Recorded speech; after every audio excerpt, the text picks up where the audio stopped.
What if you suddenly lost everything and had no one by your side? The rain had been falling for hours, pounding the tin roof of the cheap duplex Rachel Morgan had called home for the past 5 years. The air inside was stale, warm, and thick with the scent of burnt toast from earlier that morning. Rachel stood frozen in the doorway, water dripping from her soaked hoodie as she stared at the piece of paper taped to the door. The words, "Final Notice of Eviction," stared back at her in bold, unforgiving print. Behind her, the distant sound of sirens and the hum of passing cars on East Riverside clashed with the roaring storm. She dropped her keys. They hit the floor with a metallic clink, sharp and painful in the stillness of the room. Eli's door creaked open. He was 14 now, all rolled eyes and headphones, and his voice cracked with the awkwardness of early manhood. "We getting kicked out?" Rachel nodded without looking at him. Hit subscribe and leave a comment with where you're watching from. This story might just spark a new beginning. "What's one thing that always pushes you forward, even when things get tough?" she mumbled sarcastically to herself, echoing the influencers she used to hate watch in better days. She felt like someone had pushed pause on her life but forgot to press play again. She was 36, jobless, broke, and now without a roof. 2 weeks ago, she was supervising third-shift loading operations at a regional logistics company. Then the pink slips came in waves. Her manager, a tight-lipped man with soft hands and no spine, didn't even look her in the eye.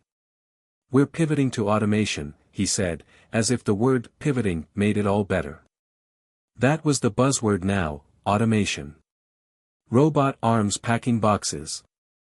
Drones in the sky. AI dispatchers replacing entire departments. The irony didn't escape her. She'd spent years keeping things moving, routing drivers, fixing back-end systems when they glitched out at 2 a.m., and now she'd been replaced by code and machines. Her car had been repossessed just days before. She'd fallen behind on payments while juggling the rent and groceries and Eli's school laptop fees. It was gone by the time she came out of the apartment with a bag of groceries, just a blank space where her beat-up Toyota used to be. And now this. Rachel crossed the room, her socks squishing against the soaked carpet, and opened the fridge. Empty. Just a bottle of hot sauce, half a lemon, and an expired yogurt. She closed it again. Eli walked in, his arms folded across his chest, trying to look unaffected, but his twitching jaw betrayed him. "So where do we go now?" he asked. Rachel wished she had an answer. She checked her phone, no new texts, no emails, no job interviews. She'd applied everywhere, delivery services, customer service gigs, even janitorial work. Nothing. Just auto-replies and radio silence. She thought about calling her dad, but they hadn't spoken in over a year. The last time they talked, it ended with her yelling about how he never supported her choices, and him yelling back that he didn't raise her to give up. That stubbornness was her birthright, apparently. The sky outside darkened as the rain continued. Rachel sat on the floor, back against the wall, head in her hands.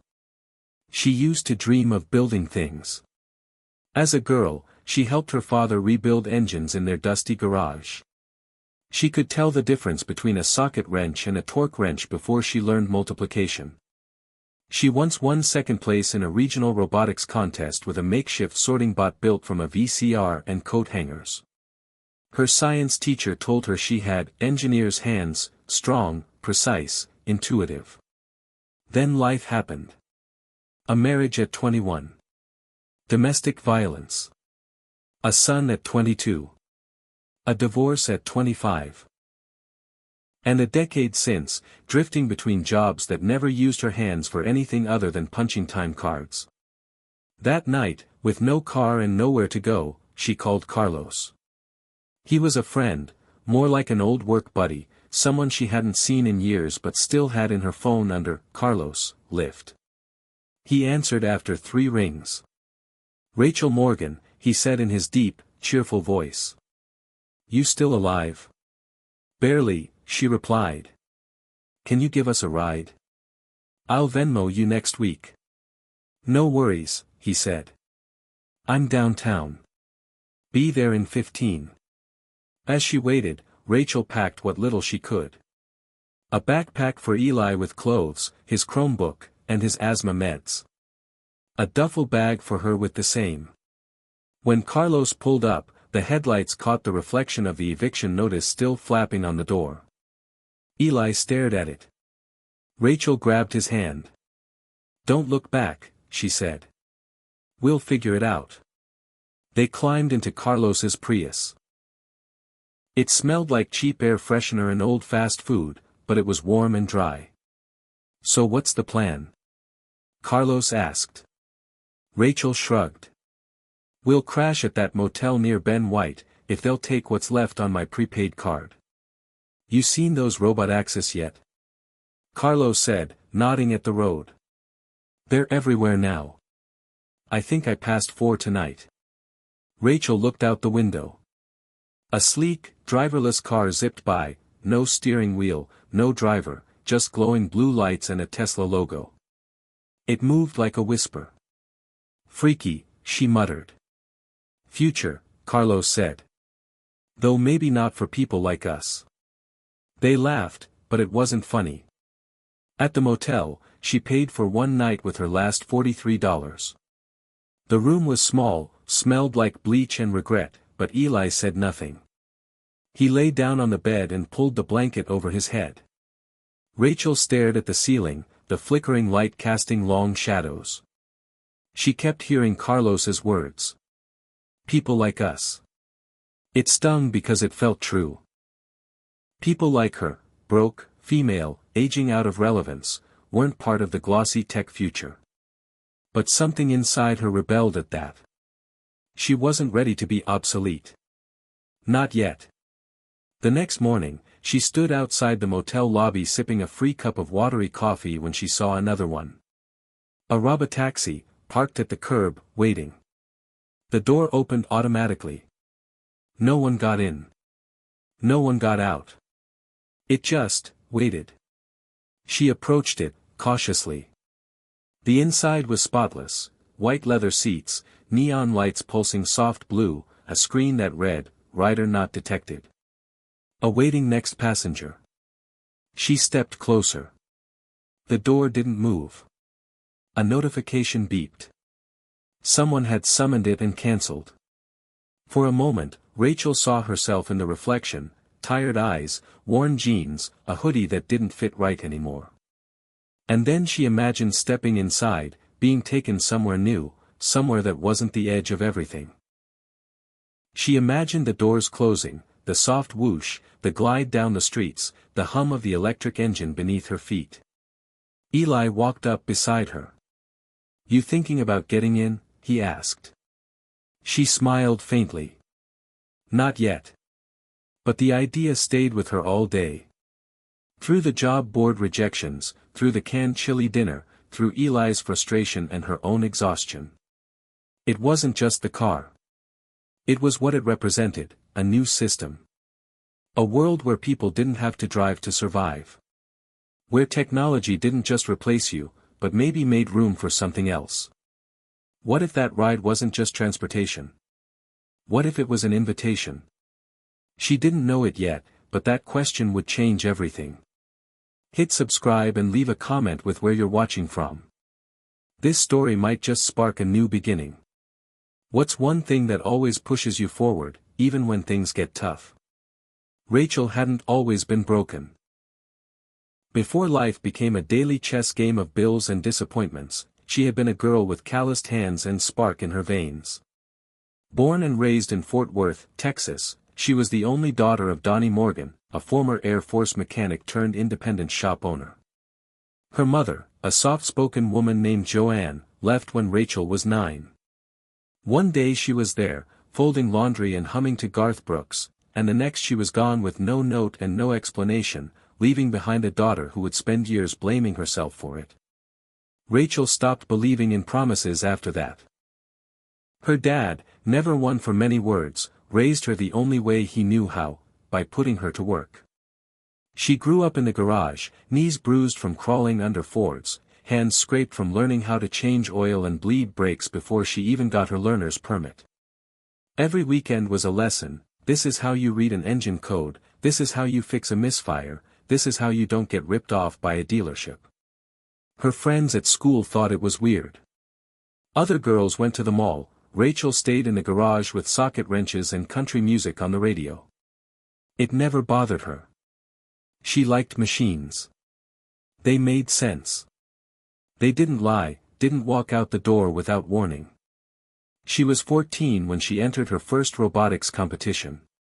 She built a sorting robot from parts she scavenged at junkyards and flea markets, soldering wires late into the night while her dad looked on from the porch, silently proud but pretending he wasn't. She placed second in the regional finals. The judges told her she had a future in engineering. She believed them. For the first time in a long time, she believed in something. She applied to UT Austin and got accepted. She was going to study mechanical engineering, maybe even aerospace. She had dreams of working for NASA, or maybe one of those wild private startups launching rockets and building Mars colonies. But life has a way of testing your dreams right when they're most fragile. During her freshman year, she met Tyler, a charming, fast-talking business major with a motorcycle and a tattoo that said, "Trust no one." He said all the right things at first, how smart she was, how different, how he'd never met a girl who could rebuild a carburetor. They got married when she was 21. By 22, she was pregnant with Eli. By 23, she had dropped out of college. By 24, she had bruises she didn't talk about and a growing sense that she was vanishing. The day she left Tyler was the first time she saw herself clearly in years. She packed Eli in the back seat of her '98 Camry, drove 3 hours back to Fort Worth, and knocked on her father's door. He didn't say anything when he opened it. He just stepped aside and let her in. He let her stay until she got on her feet, helped her find a job at a warehouse, watched Eli when she worked double shifts. They talked only when necessary, usually about Eli or carburetors or the Cowboys. But she always knew he loved her. He just didn't know how to say it. Years passed. She transferred to Austin for a better job at a regional logistics firm. She climbed from floor worker to supervisor, managing night shifts, fixing route problems, streamlining dispatch logs.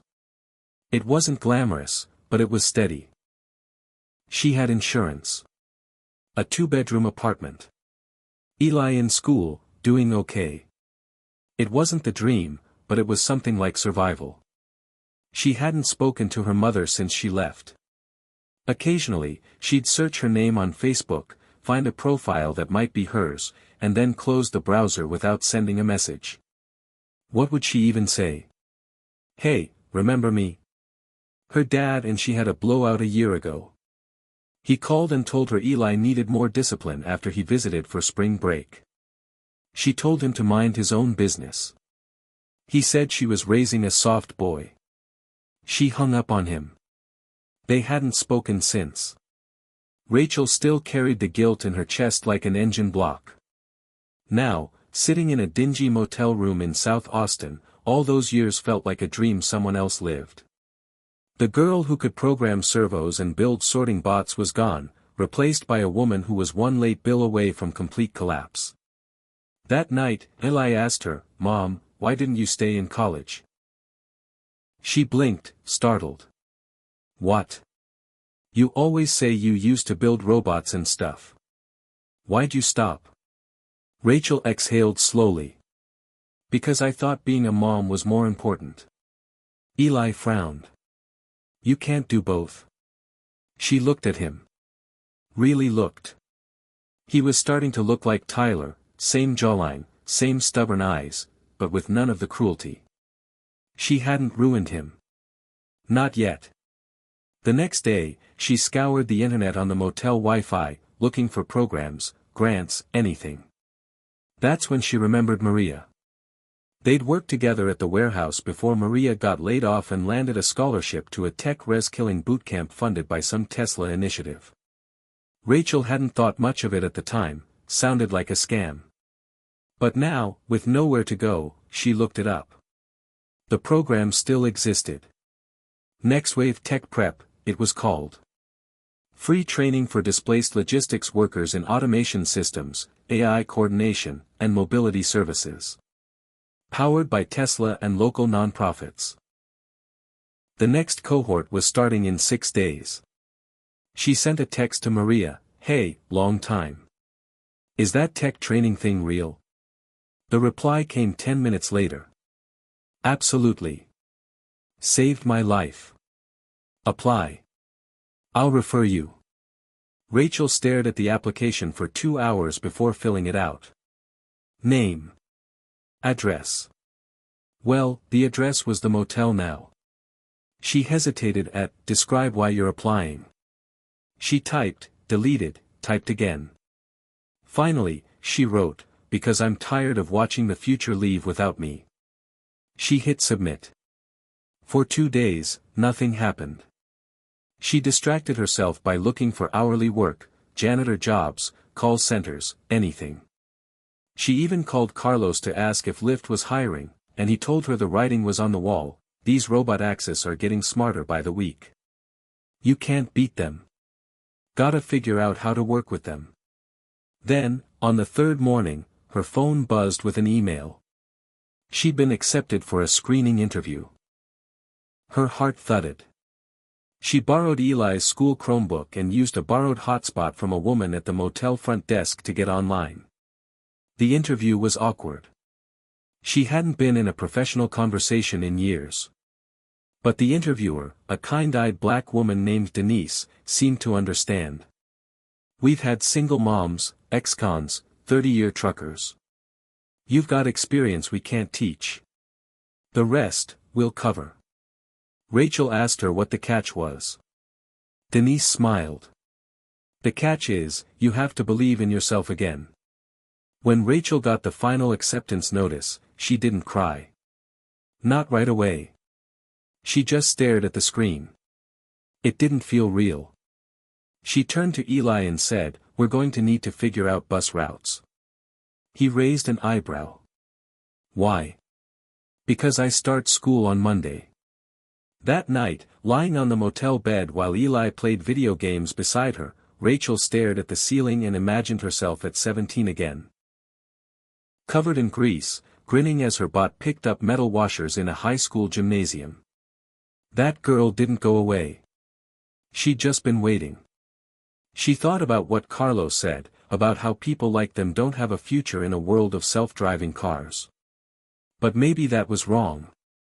Maybe they just needed to rewire the way they thought about it. Maybe you couldn't fight change, but maybe you could ride with it. Rachel's first day at the NextWave Tech Prep program started with a sunrise she hadn't expected to witness. Austin looked different at 6:30 a.m., quiet, soft, like a city holding its breath before the world woke up. She and Eli waited at the bus stop near the motel, both of them clutching paper cups of motel coffee, steam rising like whispers in the cool morning air. She wore the only business casual clothes she had, black jeans that barely passed, a button-up shirt borrowed from the lost and found pile at the motel front desk, and sneakers too worn to hide. Eli had school that day too. They stood in silence, staring down the street, listening to the early sounds of traffic. Across the road, a white and silver Robotaxi glided past without a sound, its LED lights glowing faint blue. Rachel watched it disappear around the corner, nerves tightening in her chest. She was walking straight into the world that machine represented. She wondered if it knew. NextWave's training facility was a sleek, 2-story building nestled in an old strip mall that had been retrofitted into a futuristic hub of glass panels, solar awnings, and rows of electric bikes lined up like soldiers. Inside, it smelled like new plastic and coffee. The first thing Rachel saw was a mural on the wall, "The future needs you." Bold white letters against a swirling blue and gold background. She almost laughed. The reception desk was manned by a young guy with teal hair and an ID badge that said, "Zane." They slashed them. They handed Rachel a welcome folder, a lanyard, and a sticker with a QR code for her schedule. Room A3, Zane said with a warm smile. Go change the world. Room A3 buzzed with low conversation, nervous laughter, and the scent of too much deodorant. Rachel counted 22 people in the room, all seated in rows with tablets in front of them. The group was a strange patchwork, young people with piercings and tech stickers on their water bottles, middle-aged folks in work boots, one older man with a gray beard and a cane, a Latina woman with a child's backpack, and then Rachel, sitting somewhere in between, unsure where she belonged. The instructor walked in a minute later. She was short, broad-shouldered, and wore a build it, break it, fix it shirt over khakis. Her name tag said Tasha, lead instructor. She wasted no time. Raise your hand if you've never touched code in your life. Half the room raised their hands. Rachel included. Tasha grinned. Good. That means you don't have any bad habits yet. Laughter rolled around the room, thin but genuine. Rachel allowed herself a small smile. Tasha explained how the course worked, 8 weeks, Monday through Friday, 7 a.m. to 1 p.m., with optional study hours in the afternoons. The curriculum would cover machine learning basics, fleet logistics, human-AI interface design, and autonomous vehicle infrastructure. In the third week, students would be paired with Tesla Mobility interns for shadowing opportunities. In the sixth, they begin building their own simulation systems. You are not here to compete with robots, Tasha said. You're here to learn how to manage, guide, and collaborate with them. The future isn't automation or people. It's automation and people. That phrase stuck in Rachel's mind all day. Automation and people. She wasn't sure if she believed it yet. The first week passed in a blur of acronyms and confusion. Rachel struggled with basic commands in Python, barely grasped the concept of neural networks, and felt out of place next to the 22-year-old whiz kid who already had a GitHub portfolio. Every night she returned to the motel drained, her brain humming with code snippets and questions she was too embarrassed to ask out loud. Eli didn't say much that first week. He seemed to be adjusting to his new school, though he missed his friends from their old neighborhood. One evening, as they ate instant noodles at the motel desk, he asked, "Are you actually gonna build robots?"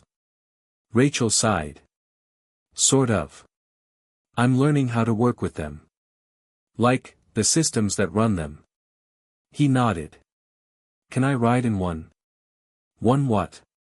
A Robotaxi. Just once. Everyone at school's talking about them. Rachel smiled, ruffled his hair. Maybe. One day. On Friday, after the morning class, Rachel hung back to talk to Tasha. She waited while the others filed out, then approached the desk where Tasha was shutting down the projector. Hey, I'm struggling a little, Rachel said, clutching her tablet awkwardly. I haven't done school in a long time. My kid's got asthma. We're living in a motel. I want to do this right. But I feel like I'm falling behind already. Tasha looked at her over the top of her glasses. You're not behind. You're adapting. Big difference. Rachel opened her mouth, but Tasha raised a hand. You don't need to know everything right now. You just need to keep showing up. That's the secret. Most people quit before they realize they're improving. Rachel nodded slowly. It's just hard not to feel stupid. Smart people always feel stupid when they're learning something new, Tasha said. Dumb ones don't notice how far behind they are. Rachel laughed, surprised at herself. Tasha handed her a flash drive. There's a program on here that runs code simulations offline. Practice over the weekend. No pressure. And if you ever need to talk, I'm around. Rachel left the building feeling lighter. For the first time since the eviction, something felt possible. That weekend, she studied every chance she got. She woke early, stayed up late, writing lines of code until her eyes blurred. Eli helped her memorize terms. He even quizzed her on logic flow and variable types, turning it into a game. They laughed more that weekend than they had in months. Sunday night, they walked to a gas station to get snacks. On the way back, a Robotaxi slowed down near them, sensing their presence. It paused, then drifted forward. Eli watched it. "Do you think they'll ever have robot teachers?" "Probably," Rachel said. "Maybe even robot parents?" Rachel raised an eyebrow. "You trying to replace me already?" Eli grinned. "No way. They'd probably suck at cooking noodles." Monday came with a burst of motivation. Rachel arrived early to Next Wave and dove into the day's lessons. Things started clicking. She understood how inputs flowed into the AI model, how decision trees affected route logic, how failures could cascade if not handled properly. During lunch, she finally talked to the woman with the kid's backpack. Her name was Alejandra. She was a former Uber driver who lost her job after her car was totaled. "These robot access are gonna eat the whole gig economy," Alejandra said, poking at her salad. "I figure I might as well learn how to feed them." Rachel nodded. "That's what I'm trying to do too. I've got a kid. Motel room. No plan B." Alejandra smirked. "Then we better make plan A work." They became study partners after that. On Wednesday, Rachel aced her first quiz. "You'll see how the cars communicate, how they adapt to traffic, how we manage emergency reroutes. It's not theory anymore, it's the real world." The room buzzed with excitement. Rachel's stomach fluttered. She wasn't sure if it was fear or anticipation. She checked the list of pairings posted on the back wall. Her name was next to Samir Mehta, Tesla Mobility Operations. She had no idea who that was. But she'd find out soon enough.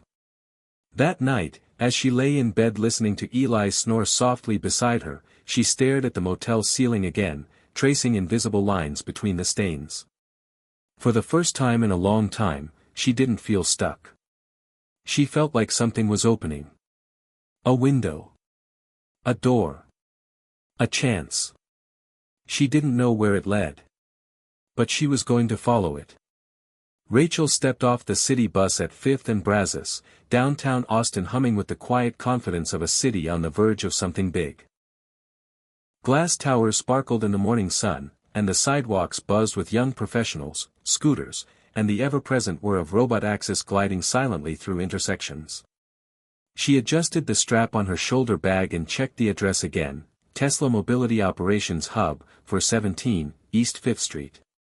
It looked more like an art gallery than a corporate building, white panels, wide glass doors, and solar shades casting intricate geometric shadows onto the pavement. As she approached, a glass door slid open without her touching it. A voice from somewhere said, "Welcome, Rachel Morgan." She paused, startled. Then remembered, the QR code badge. She stepped inside. The air smelled like ozone and lemon. Everything was sleek and polished, with floor-to-ceiling screens displaying real-time traffic maps, routing data, and digital models of cars flowing through the city like blood through veins. This was the nerve center.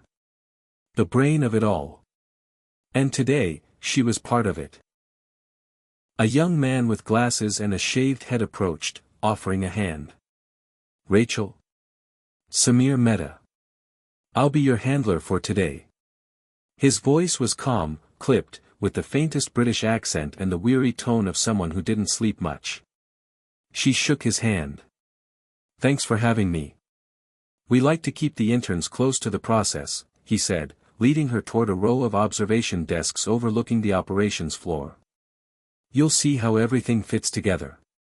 You'll also see how fast it can fall apart." Samir handed her a tablet already synced to his workstation. "You ever play real-time strategy games?" Rachel blinked. "Not since high school. Think of this as the adult version. You'll be watching our fleet dashboard. Every car is a unit, every route a mission. But the enemy is chaos, construction, accidents, weather, misbehaving pedestrians. Our job is to keep everything moving. Rachel nodded, eyes scanning the screen. Tiny icons moved across the grid of Austin, each one representing a Robotaxi. Some were blue, running on time. Others were yellow, rerouted. A few were red, flagged for human intervention. She tapped on one. Car 4287. Flagged for pickup failure. Samir leaned over her shoulder. Customer never showed. The car waits 2 minutes, then notifies the dispatch system. If there's another ride nearby, we reroute. If it happens more than 3 times in an hour, we escalate. Rachel watched the map shift in real time. Car 4287 slid away from the curb, seamlessly merging into traffic, now assigned to a pickup near UT campus. And all of this is autonomous? She asked. Mostly, Samir replied. But humans monitor edge cases. Stuff the algorithms haven't mastered. Drunks. Police blockades. Pets in the road. Weird Austin things. Rachel laughed. What's the weirdest edge case you've seen? Samir didn't hesitate. Goat yoga flash mob on South Congress. 20 cars had to reroute. She spent the next 3 hours absorbing everything.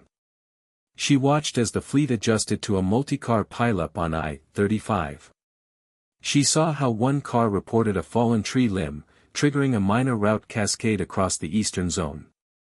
She even noticed a potential data mismatch in a suburban route and flagged it.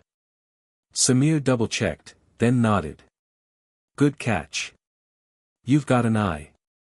Something stirred in her chest. Pride. Belonging. She hadn't felt that in years. At lunch, they sat in the glass-walled break room overlooking Lady Bird Lake. Rachel ate a sandwich from her bag.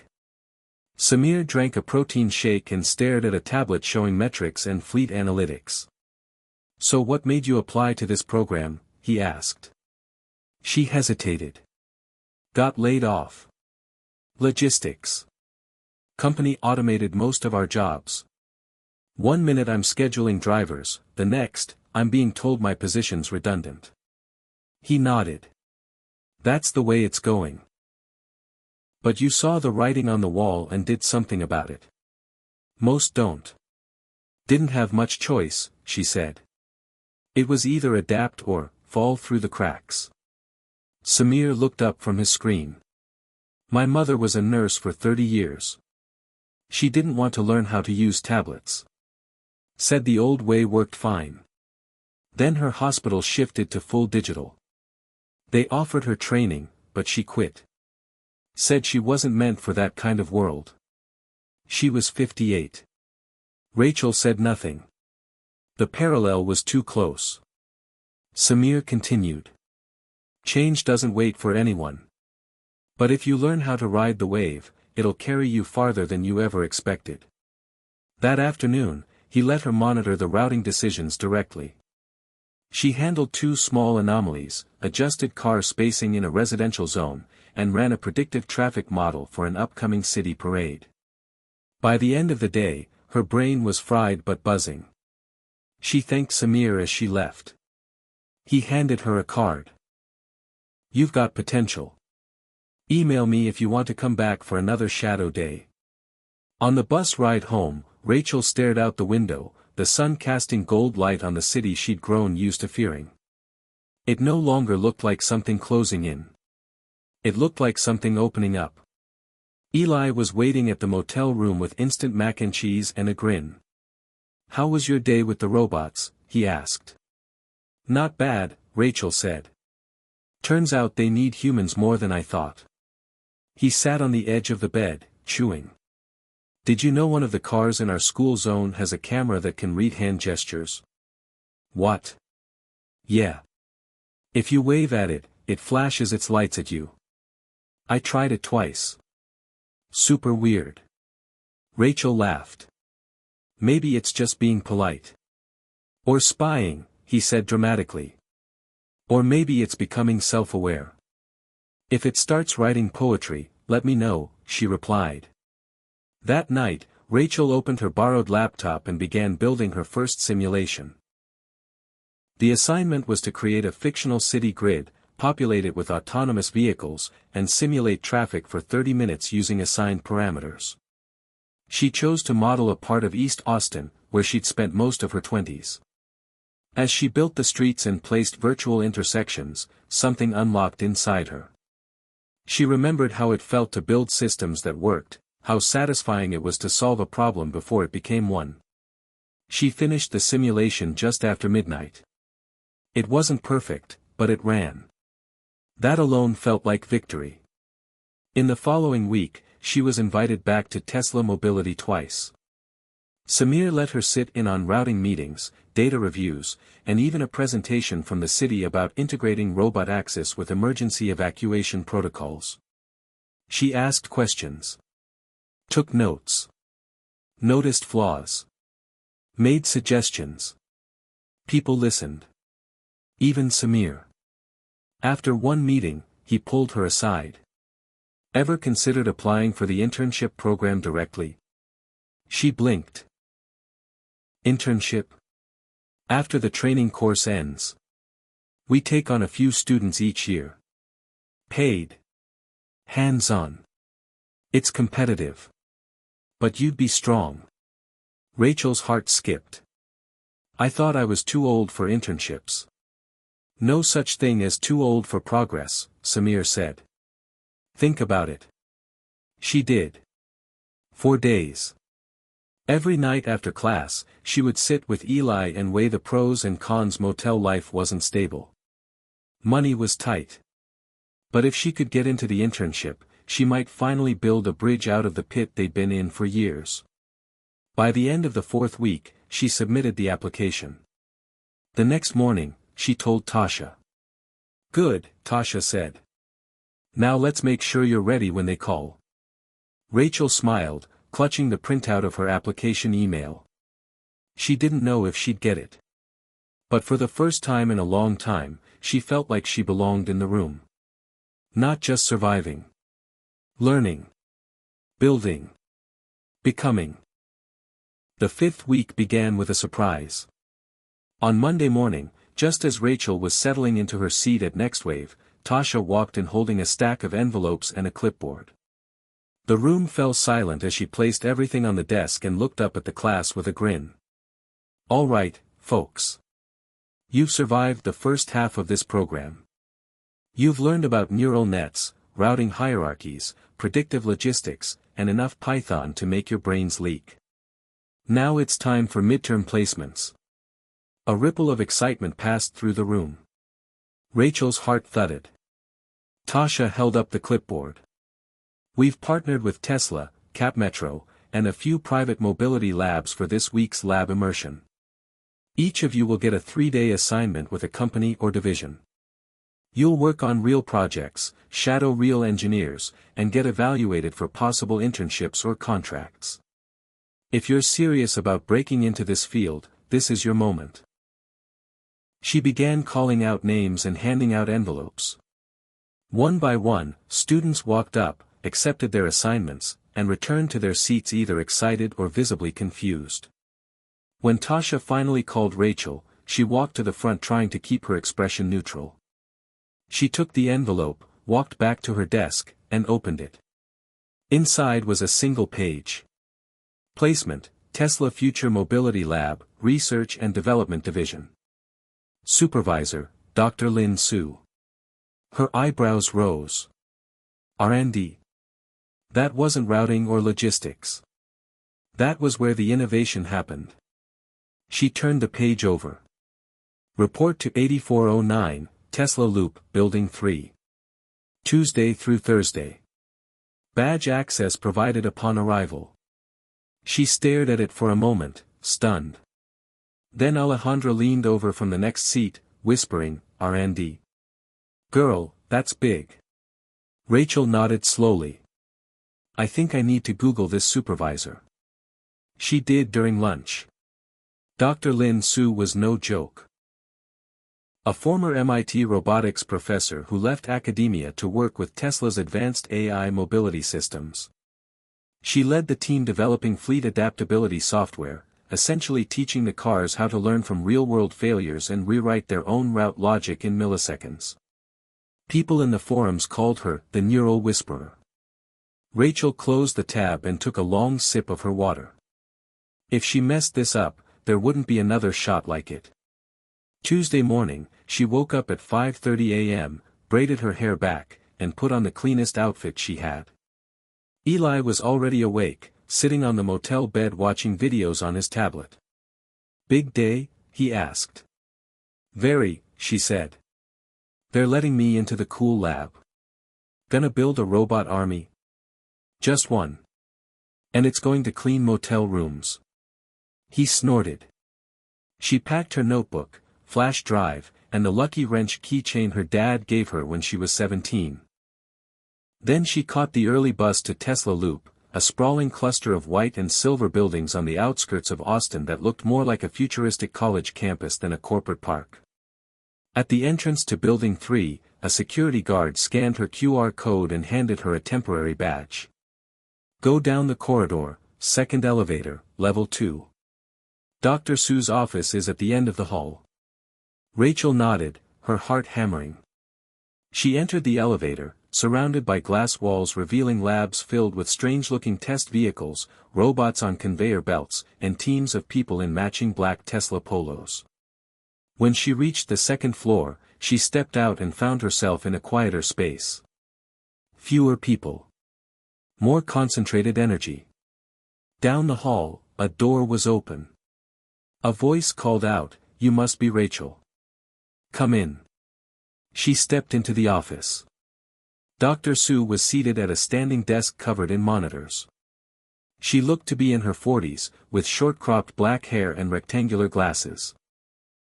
She didn't smile, but her voice was warm. "You're a bit older than our typical placement students. That's not a problem, but I'll be expecting maturity." Rachel nodded. "Yes, ma'am." "Don't call me ma'am. Call me Lynn." "Yes, Lynn. Your experience is in logistics?" "Yes." "Distribution centers. Fleet scheduling. Some warehouse operations." "Good. I need someone who understands traffic not just as data, but as a system with consequences. The project I'm assigning you to is called Reflex. It's experimental, internal only. We're trying to develop an adaptive failover model for urban congestion events." Rachel blinked. "Like, teaching the cars how to reroute themselves when the city gets unpredictable?" Lynn looked at her for a second. "Exactly. That's more concise than what's on our whiteboard. You're already ahead." For the next 3 days, Rachel worked side by side with Lynn's team, half a dozen engineers from different backgrounds, all focused on one goal. Making the Robotaxi fleet smarter, faster, and more resilient. They showed her simulations of unexpected scenarios, flash floods downtown, chemical spills, active shooter lockdowns. The cars had to respond in real time without creating chaos. Rachel's job was to map out human-level blind spots. She reviewed incident data, examined past rerouting failures, and proposed decision trees to correct the gaps. To her surprise, the engineers listened. Lynn especially. "Your insights are grounded," she said during a debrief. "You see the system in terms of people, not just code. That's rare." On the second day, Lynn asked her to present a micro-scenario to the team. Rachel stood at the smartboard, palms sweating, and described a hypothetical construction misflag that led to 5 cars bottlenecking near East 12th Street. She walked through the timeline, the escalation delay, the cascading reroutes. Then she proposed a correction, a secondary AI observer trained on infrastructure data that could override route tags when inconsistencies were detected. One of the engineers, a guy named Jules, raised an eyebrow. "You're suggesting a multi-AI consensus model? That's high-level thinking." Rachel tried to play it cool. "I just figured, if you don't trust one brain, build a second opinion." Lynn nodded slowly. "Build it. Test it. We'll run the simulation tomorrow. That night, back at the motel, Rachel worked until 1 a.m. coding a rough draft of the model. Eli fell asleep beside her, and she sat cross-legged on the carpet, fingers flying across the keys, heart pounding like it used to when she was 17 building her first robot. When the simulation launched the next day, her model didn't just work, it outperformed the current adaptive protocol by 8%. The room went silent as the results loaded. Lynn looked at her over the monitor. You ever think about working here full-time? Rachel stared. I mean, I didn't think that was an option. Options are created by people who show they're ready for them, Lynn said. When your program ends, apply. You'll have my recommendation. Rachel didn't know what to say. She managed a quiet, thank you, before Jules clapped her on the back and said, guess we'll be reading your white paper next month. As she left that afternoon, walking down the sunlit corridor with her badge still clipped to her borrowed jacket, she felt like she was floating. Not just from the praise, or the possibility of a job, but from something deeper. She had value again. She was building the future, not watching it replace her. On the bus ride home, she sat quietly, replaying Lynn's words. Apply. You'll have my recommendation. At the motel, Eli greeted her with a packet of graham crackers and a question. Did you win today? I think I did, she said, kneeling beside him. But the real game's just starting. And somewhere, deep inside, that old dream, the one about building things that mattered, that helped people, that changed lives, it stirred back to life, stronger than ever. Rachel was late. Not by much, 7 minutes, maybe 8, but it was enough to make her sweat as she jogged up the sidewalk to Next Wave. Her heart thudded not just from the run, but from the nightmare morning she'd just survived. Eli had woken up with a nosebleed that wouldn't stop, the motel's sink wouldn't drain, and the bus route was delayed because of a minor fender bender between a delivery van and a Robotaxi. She cursed under her breath as she pushed through the glass doors and into the cool, humming hallway. Week 6 meant one thing, Project Week. Every student had been paired off to design a complete simulation environment, a living city grid populated with autonomous vehicles, decision trees, failure paths, and emergency contingencies. It was the capstone of everything they'd learned so far, and the one deliverable that would determine internship eligibility. Tasha barely looked up as Rachel slid into her seat. You're lucky we haven't started, she said, scribbling something on a tablet. Get with your partner. You're with Alejandra. Rachel turned and saw Alejandra already grinning at her from the next row. Nice of you to show up, she whispered. We've got work to do. They spent the morning brainstorming. They wanted to create a grid that wasn't just functional, but dynamic, something that felt alive. Alejandra suggested modeling their neighborhood, the one east of the freeway where most transit companies ignored the data or misclassified it as low-traffic risk zones. Rachel added the idea of a new protocol for school zones, a sort of heartbeat tracker for pedestrian-heavy blocks, one that would force slowdowns even when AI couldn't detect visible kids. They mapped out 10 intersections, 5 bus routes, 1 hospital, 3 schools, and a dozen minor traffic anomalies. Rachel suggested a minor flood simulation, remembering the time rain backed up the storm drains near Springdale. Alejandra threw in a protest march at the Capitol, joking, you know Austin's good for one of those every week. They laughed, not because it was funny, but because for the first time in months, life felt like something they could shape again. By the second day, they were deep into coding. Their tablet screens flickered with lines of logic and endless if-then conditions. Rachel took the lead on routing. Alejandra handled environmental variables.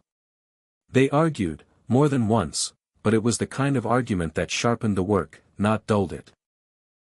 On Wednesday, they ran their first test simulation. It crashed 6 minutes in.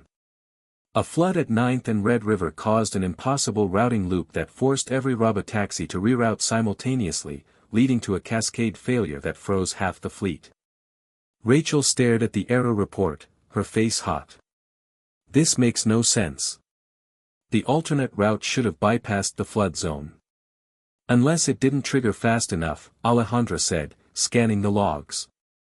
Or unless we underestimated how long it would take for traffic data to update the learning model. Rachel sighed.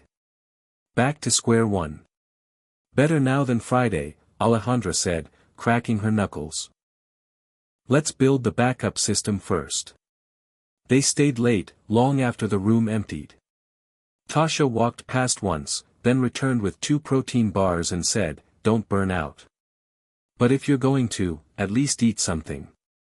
Rachel barely noticed time passing. Her fingers moved automatically, adjusting variables, mapping new contingencies. The world outside narrowed down to code and cause and effect. At 10:22 p.m., their second simulation ran clean. No crashes. Smooth reroutes. The system adapted to the flood, slowed traffic in the school zone, even flagged a potential pedestrian error and paused 2 cars as a safety buffer. They sat in stunned silence as the program returned a success message. Alejandra whispered, "We did it." Rachel didn't speak. She was too busy trying not to cry. The next day, they presented their project to a review panel made up of instructors, engineers, and Tesla Mobility interns. Rachel wore the blazer she'd found at Goodwill. Alejandra wore her lucky earrings. Gold lightning bolts. Their presentation was 15 minutes. It was tight, clear, and backed by simulation results. Rachel explained their adaptive flood protocol. Alejandra walked through the pedestrian safety net. They took turns fielding questions. At the end, one of the engineers, a tall woman with a clipped voice and a Tesla badge, asked, "If this was live in the city tomorrow, what would be your biggest concern?" Rachel answered without thinking. User trust. People still don't trust autonomous systems. Especially not in neighborhoods where they feel ignored by technology. The panelist tilted her head. And how would you solve that? Transparency. Public data sharing. Giving people access to explainers about how the system works. Even something as small as a QR code on a Robotaxi that lets you view its current decision logic. People just want to know they're not being driven by a black box. The woman smiled faintly. Interesting. Thank you. When the session ended, Tasha pulled them aside. That was one of the best capstone presentations I've seen in 2 years. You both should be proud. Alejandra grinned. Rachel just nodded, too stunned to say anything. That night, back at the motel, Rachel and Eli celebrated with fast food burgers and a small milkshake they split between them. Eli asked, "Did your robot win?" "It didn't crash," she said. "So yeah. I think it won." "Cool." He leaned back against the headboard. "Can I build a robot with you someday?" She ruffled his hair. "Absolutely. Maybe you'll build one that cleans motel rooms." "Nah. I'll build one that does math homework." She laughed. The next morning, Rachel checked her email before class and saw a message from Samir. It was short. Just one line. "Heard about your capstone. Call me when you have 5 minutes." Her hands shook as she replied. They spoke during lunch. He congratulated her, then said something she wasn't expecting. "There's an opening. A junior ops analyst slot on my team. Not internship, actual job. It's entry level, but with growth. You interested?" Her breath caught. "Is that possible? I haven't even finished the course." "You don't need to. Your work speaks for itself. And I cleared it with Tesla HR. If you want it, it's yours to interview for." She sat at the far end of the campus lawn, blinking against the sun. "I want it." "Good," he said. "Come in Monday. We'll make it official." She hung up and stared at the trees for a long time. Wind moved through the leaves, soft and steady. That night, she told Eli over microwave spaghetti. "We might be moving soon, she said. Like, out of the motel. Yeah. If I get this job, we can look for something better. With a kitchen? She smiled. A real one. With a stove that works and maybe even a couch. Can we get a cat? Let's start with furniture first. He laughed and went back to eating, and Rachel leaned back in her chair, the plastic creaking underneath her.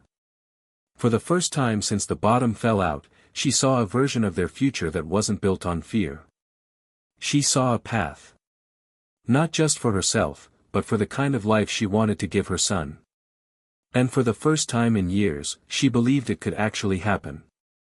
Monday morning came with that familiar nervous buzz, the kind that made Rachel question every choice she made while getting dressed. She checked her borrowed blouse 3 times for wrinkles, repinned her hair twice, and still couldn't quiet the voice in her head reminding her that she didn't belong. But she ignored it, picked up her notebook, kissed Eli on the forehead, and stepped into the sun. This time she wasn't heading to training.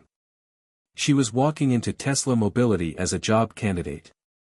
Not a student. Not a trainee. A candidate. The receptionist greeted her by name and directed her to the 3rd floor, where Samir was already waiting by the glass elevator, wearing a navy shirt and that same unreadable expression. Nervous? He asked. Only on the inside. He led her to a small conference room, simple and clean. A screen displayed her name with the Tesla logo underneath. You'll meet with 2 people. First is Lisa Hart, Director of Regional Fleet Operations. Then Jamie from People Ops. Lisa's tough, but she respects smart answers. Don't over-rehearse. Just explain how you think. Rachel nodded, gripping her notebook so tightly her knuckles went white. You'll be fine, he added, and with a slight pat on her shoulder, he turned and left. Rachel sat alone for 3 minutes before the door opened. A woman in her 40s walked in briskly, wearing a gray blazer and low heels, her blonde hair clipped back. Rachel Morgan? Yes. Hi. Lisa Hart. They shook hands. Lisa sat, opened a sleek digital tablet, and jumped right in. Samir spoke highly of your capstone simulation. He said you spotted an edge case vulnerability in our reroute delay logic. Yes, Rachel said. It came up during a test run with a flood scenario. The fleet clustered too tightly during a forced detour. Lisa nodded. That delay has been our Achilles heel for 6 months. You proposed a consensus check using a second-level AI observer. I did. It's basic for now. But I modeled it on the principle of cross-validation in distributed systems. Do you know how that scales in a network with 10,000 units? Not yet. But I want to find out. Lisa tapped her stylus a few times, then glanced up. Walk me through how you'd handle a mass outage of comms relays in East Austin. Assume 300 Robotaxis lose contact at once. Rachel blinked. Okay. First, I'd segment the zone and identify which units have cached route data versus which were mid-transition. Then I'd create a fixed protocol that forces default behavior, priority to passenger drop-off if on board, and slow crawl to designated fallback lots if empty. Then I'd rely on onboard LiDAR and environmental prediction to keep each vehicle from acting blindly. Essentially, let them revert to pre-verified manual behavior until contact resumes. Lisa raised her eyebrows. That's better than what we had in our last drill. Rachel wasn't sure whether to smile. Lisa didn't give her time to figure it out. She fired off 2 more scenario questions, one about a chemical spill, another about protest zones with misleading GPS pings. Rachel answered each one carefully, sometimes pausing, sometimes admitting where her knowledge ended. When Lisa finally stood, she said, I like your approach. You think like an operator. Not just a theorist. That's rare. Rachel stood, offering a small smile. Thank you. We'll be in touch. Then Lisa was gone, replaced 10 minutes later by Jamie, a woman in her 30s with a big smile and a soft voice who offered Rachel water and launched into questions about work history, conflict resolution, and long-term goals. That part was easier. It felt more human. Jamie even asked about Eli. "We believe in work-life integration," she said, tapping a note into her laptop. "If you're offered a position, we'll discuss benefits, childcare assistance, and relocation support. We want this to be sustainable." Rachel almost teared up at that. No one had ever asked about her family in an interview. 45 minutes later, Samir returned. "How'd it go?" "I didn't faint." "You didn't need to. Lisa already told me you're shortlisted. Final decisions in a few days. But I'd prepare for good news." Rachel sat on a bench outside Tesla HQ afterward, the late morning sun warming her face. She didn't check her messages. She didn't open her laptop. She just breathed. For the first time in years, she wasn't scrambling. She wasn't firefighting. She was building. She was wanted. That night, she took Eli to a food truck park by the river. They sat under twinkling lights eating tacos off paper trays, listening to a street musician playing a worn guitar. "This is way better than motel spaghetti," he said through a mouthful. "Yeah," Rachel replied. "It's the start of something new. Are we gonna move into a house? Maybe an apartment. With windows that open and no weird stains on the carpet. Can we paint the walls?" She smiled. "If it's allowed, sure."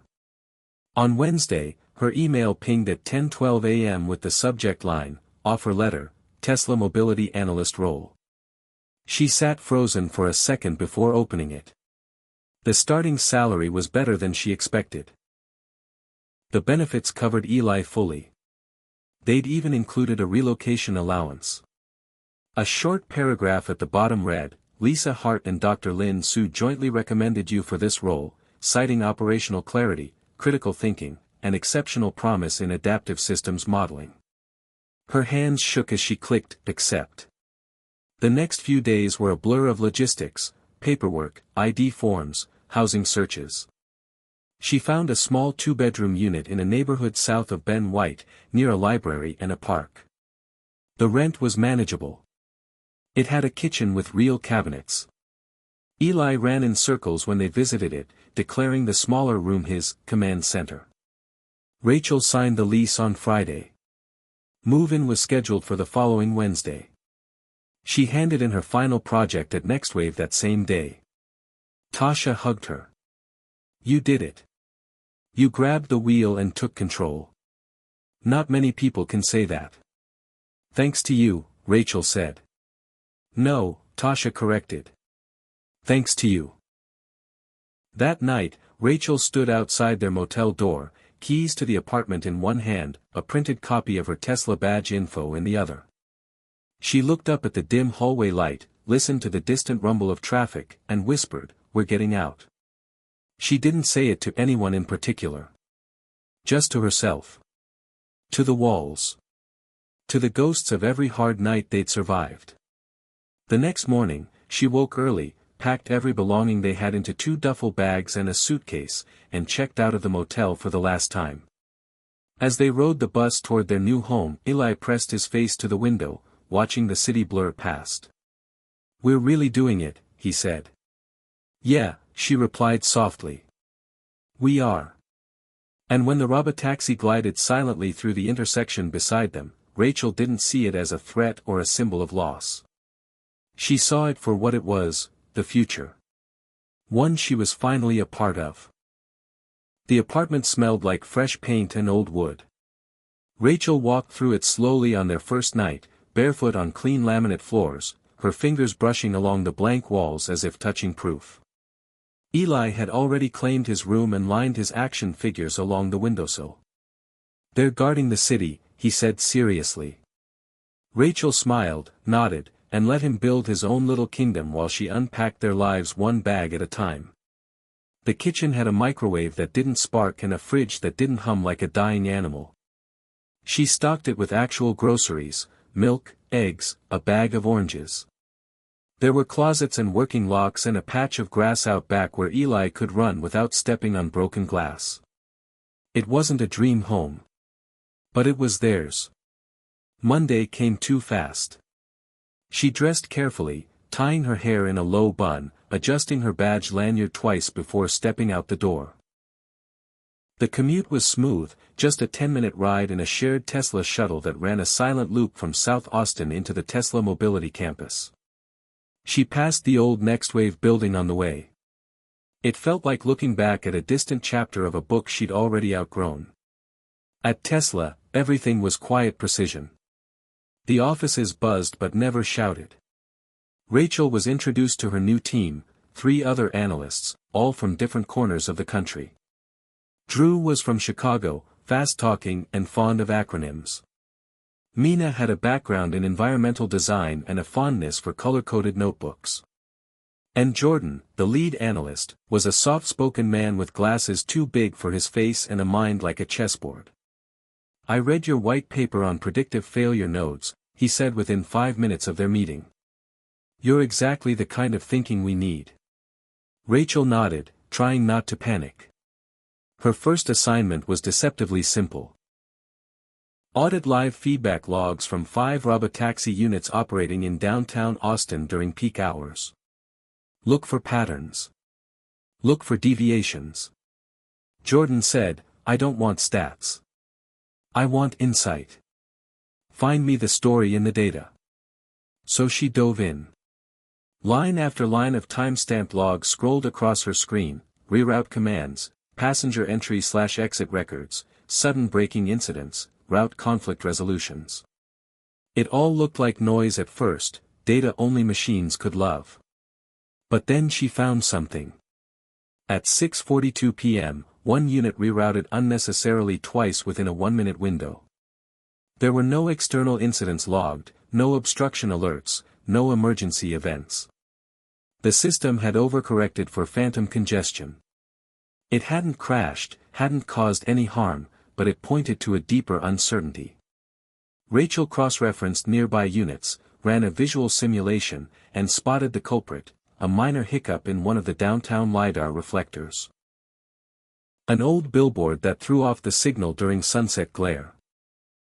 The car mistook the bright bounce for incoming traffic and rerouted instinctively. When she reported it to Jordan, he blinked. "That's a catch. You found it from logs alone." "And a little paranoia," Rachel admitted. "I've worked around bad lighting before." He nodded slowly. "We'll test a patch." "And Rachel?" "Nice work." The week blurred. She learned the systems, the tools, the acronyms she'd once overheard but never understood. She worked late more often than not, reviewing maps, running batch simulations, flagging anomalies before they could become real-world issues. Every day felt like a climb, but she liked the mountain. Back at home, Eli started at his new school. It was smaller than his last one but quieter, more organized. He came home with worksheets and stories about a teacher named Mr. Lang who told jokes about raccoons. Rachel made dinner most nights, simple things, mac and cheese, quesadillas, whatever stretched across a week of groceries. They watched movies on her old laptop, huddled under a blanket on the apartment floor until the couch arrived. It wasn't glamorous.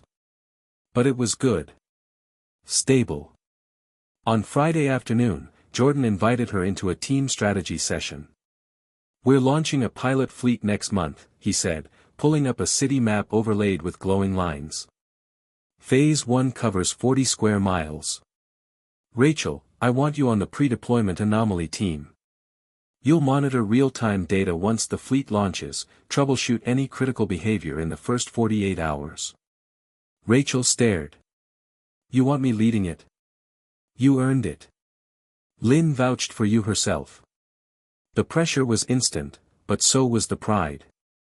She accepted. That weekend, she took Eli to the Thinkery, a hands-on science museum near the university.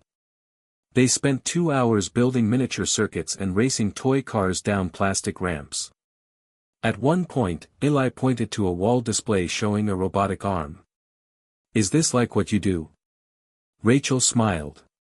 "Sort of. I don't build the parts, but I help them make good choices. Like a brain." "Exactly." She caught her reflection in the glass. She didn't look different. But everything about her had changed. Sunday night, she stayed up late prepping for the pre-deployment cycle. Her apartment was quiet. The fan hummed. Eli was asleep in the other room. She sipped tea and stared at the glowing maps on her screen. 40 square miles. Dozens of units. Tens of thousands of decisions. All riding on the work she would do. Somewhere deep inside, that old self, the one who once cried in a distribution center's break room, wondering how she'd lost everything, felt very far away. And the new her? She was just getting started. Launch day was a blur of adrenaline and quiet tension. Rachel arrived early to the operations center, the nerve center of Tesla Mobility's Austin pilot. Screens lined the walls, city maps glowing in shades of blue and green, live feeds streaming data from each Robotaxi rolling silently through the streets below. Around her, engineers and analysts huddled, eyes fixed on dashboards, fingers tapping commands, voices low but urgent. The countdown clock ticked down to zero as Elon Musk's vision for autonomous transport unfolded in real time. Rachel's role was clear: monitor the first 48 hours of the 200-unit fleet and flag any anomalies that might threaten safety or efficiency. The launch wasn't just a test, it was a statement. Years of development, setbacks, and doubt all boiled down to these early moments.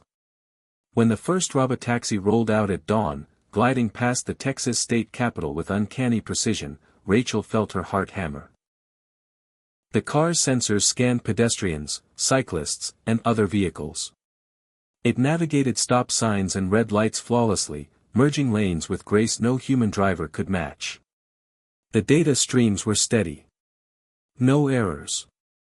The city breathed with new life, one where machines took over the grind of driving, freeing people to work, rest, or simply watch the world go by. But within hours, the first glitches appeared. Around 10:30 a.m., a Robotaxi in East Austin began rerouting erratically near the congested I-35 corridor. Rachel's screen flashed red. She zoomed in on the logs and the 3D street model. The vehicle hesitated, stalled briefly, and then abruptly stopped. Passengers inside reported discomfort but no injuries. Rachel's fingers flew over her keyboard, coordinating with on-site technicians and remote AI engineers. The problem traced back to a software update pushed overnight that had introduced a conflict between obstacle detection and lane-keeping algorithms. The fix was rolled out within the hour, but the incident rattled the room. Elon's confidence was palpable during the live-stream press briefing held shortly after. "Every innovation has its bumps," he said, eyes sharp behind tinted glasses. "But today, Austin is the future of mobility." Rachel barely heard the words over the hum of her station. She was busy analyzing new data streams, monitoring dozens of vehicles moving like digital swarms through downtown corridors and residential streets. Mid-afternoon, another anomaly, a Robotaxi near Zilker Park flagged a GPS discrepancy. The car's system misread a temporary construction zone as a permanent road closure, diverting passengers miles out of their way. Rachel's team flagged it immediately, sent in an alert to Tesla's map data department. That night, the operations center was a hive of focused urgency. Coffee cups lined the tables. Analysts swapped notes and hypotheses in hushed tones. Rachel stayed glued to her screen, watching the fleet adapt and recalibrate. At one point, she glanced over to Jordan, who smiled briefly and gave her a thumbs up. By midnight, the city's lights twinkled outside the window like constellations mirrored on Earth. The Robotaxi fleet had covered over 10,000 miles collectively, transported hundreds of passengers safely, but the data told a story still unfolding. Rachel scribbled notes furiously, each anomaly was a clue, a lesson etched in code and circuitry. Over the next day, the team worked around the clock. Minor glitches surfaced, sensor confusion caused by Austin's unpredictable weather shifts, intermittent communication blackouts in tunnels, and passenger interface hiccups. Every challenge was met with swift patches and system recalibrations. Rachel found herself growing more confident with each issue resolved, her mind sharp and agile, decoding patterns, anticipating problems before they cascaded. Eli's calls were short but grounding. "Mom, did the cars crash yet?" he asked with a giggle. "Not yet, buddy. Not yet." He sounded proud. At home, Rachel dreamed of city grids and neural nets, algorithms and sensors weaving together like an intricate tapestry.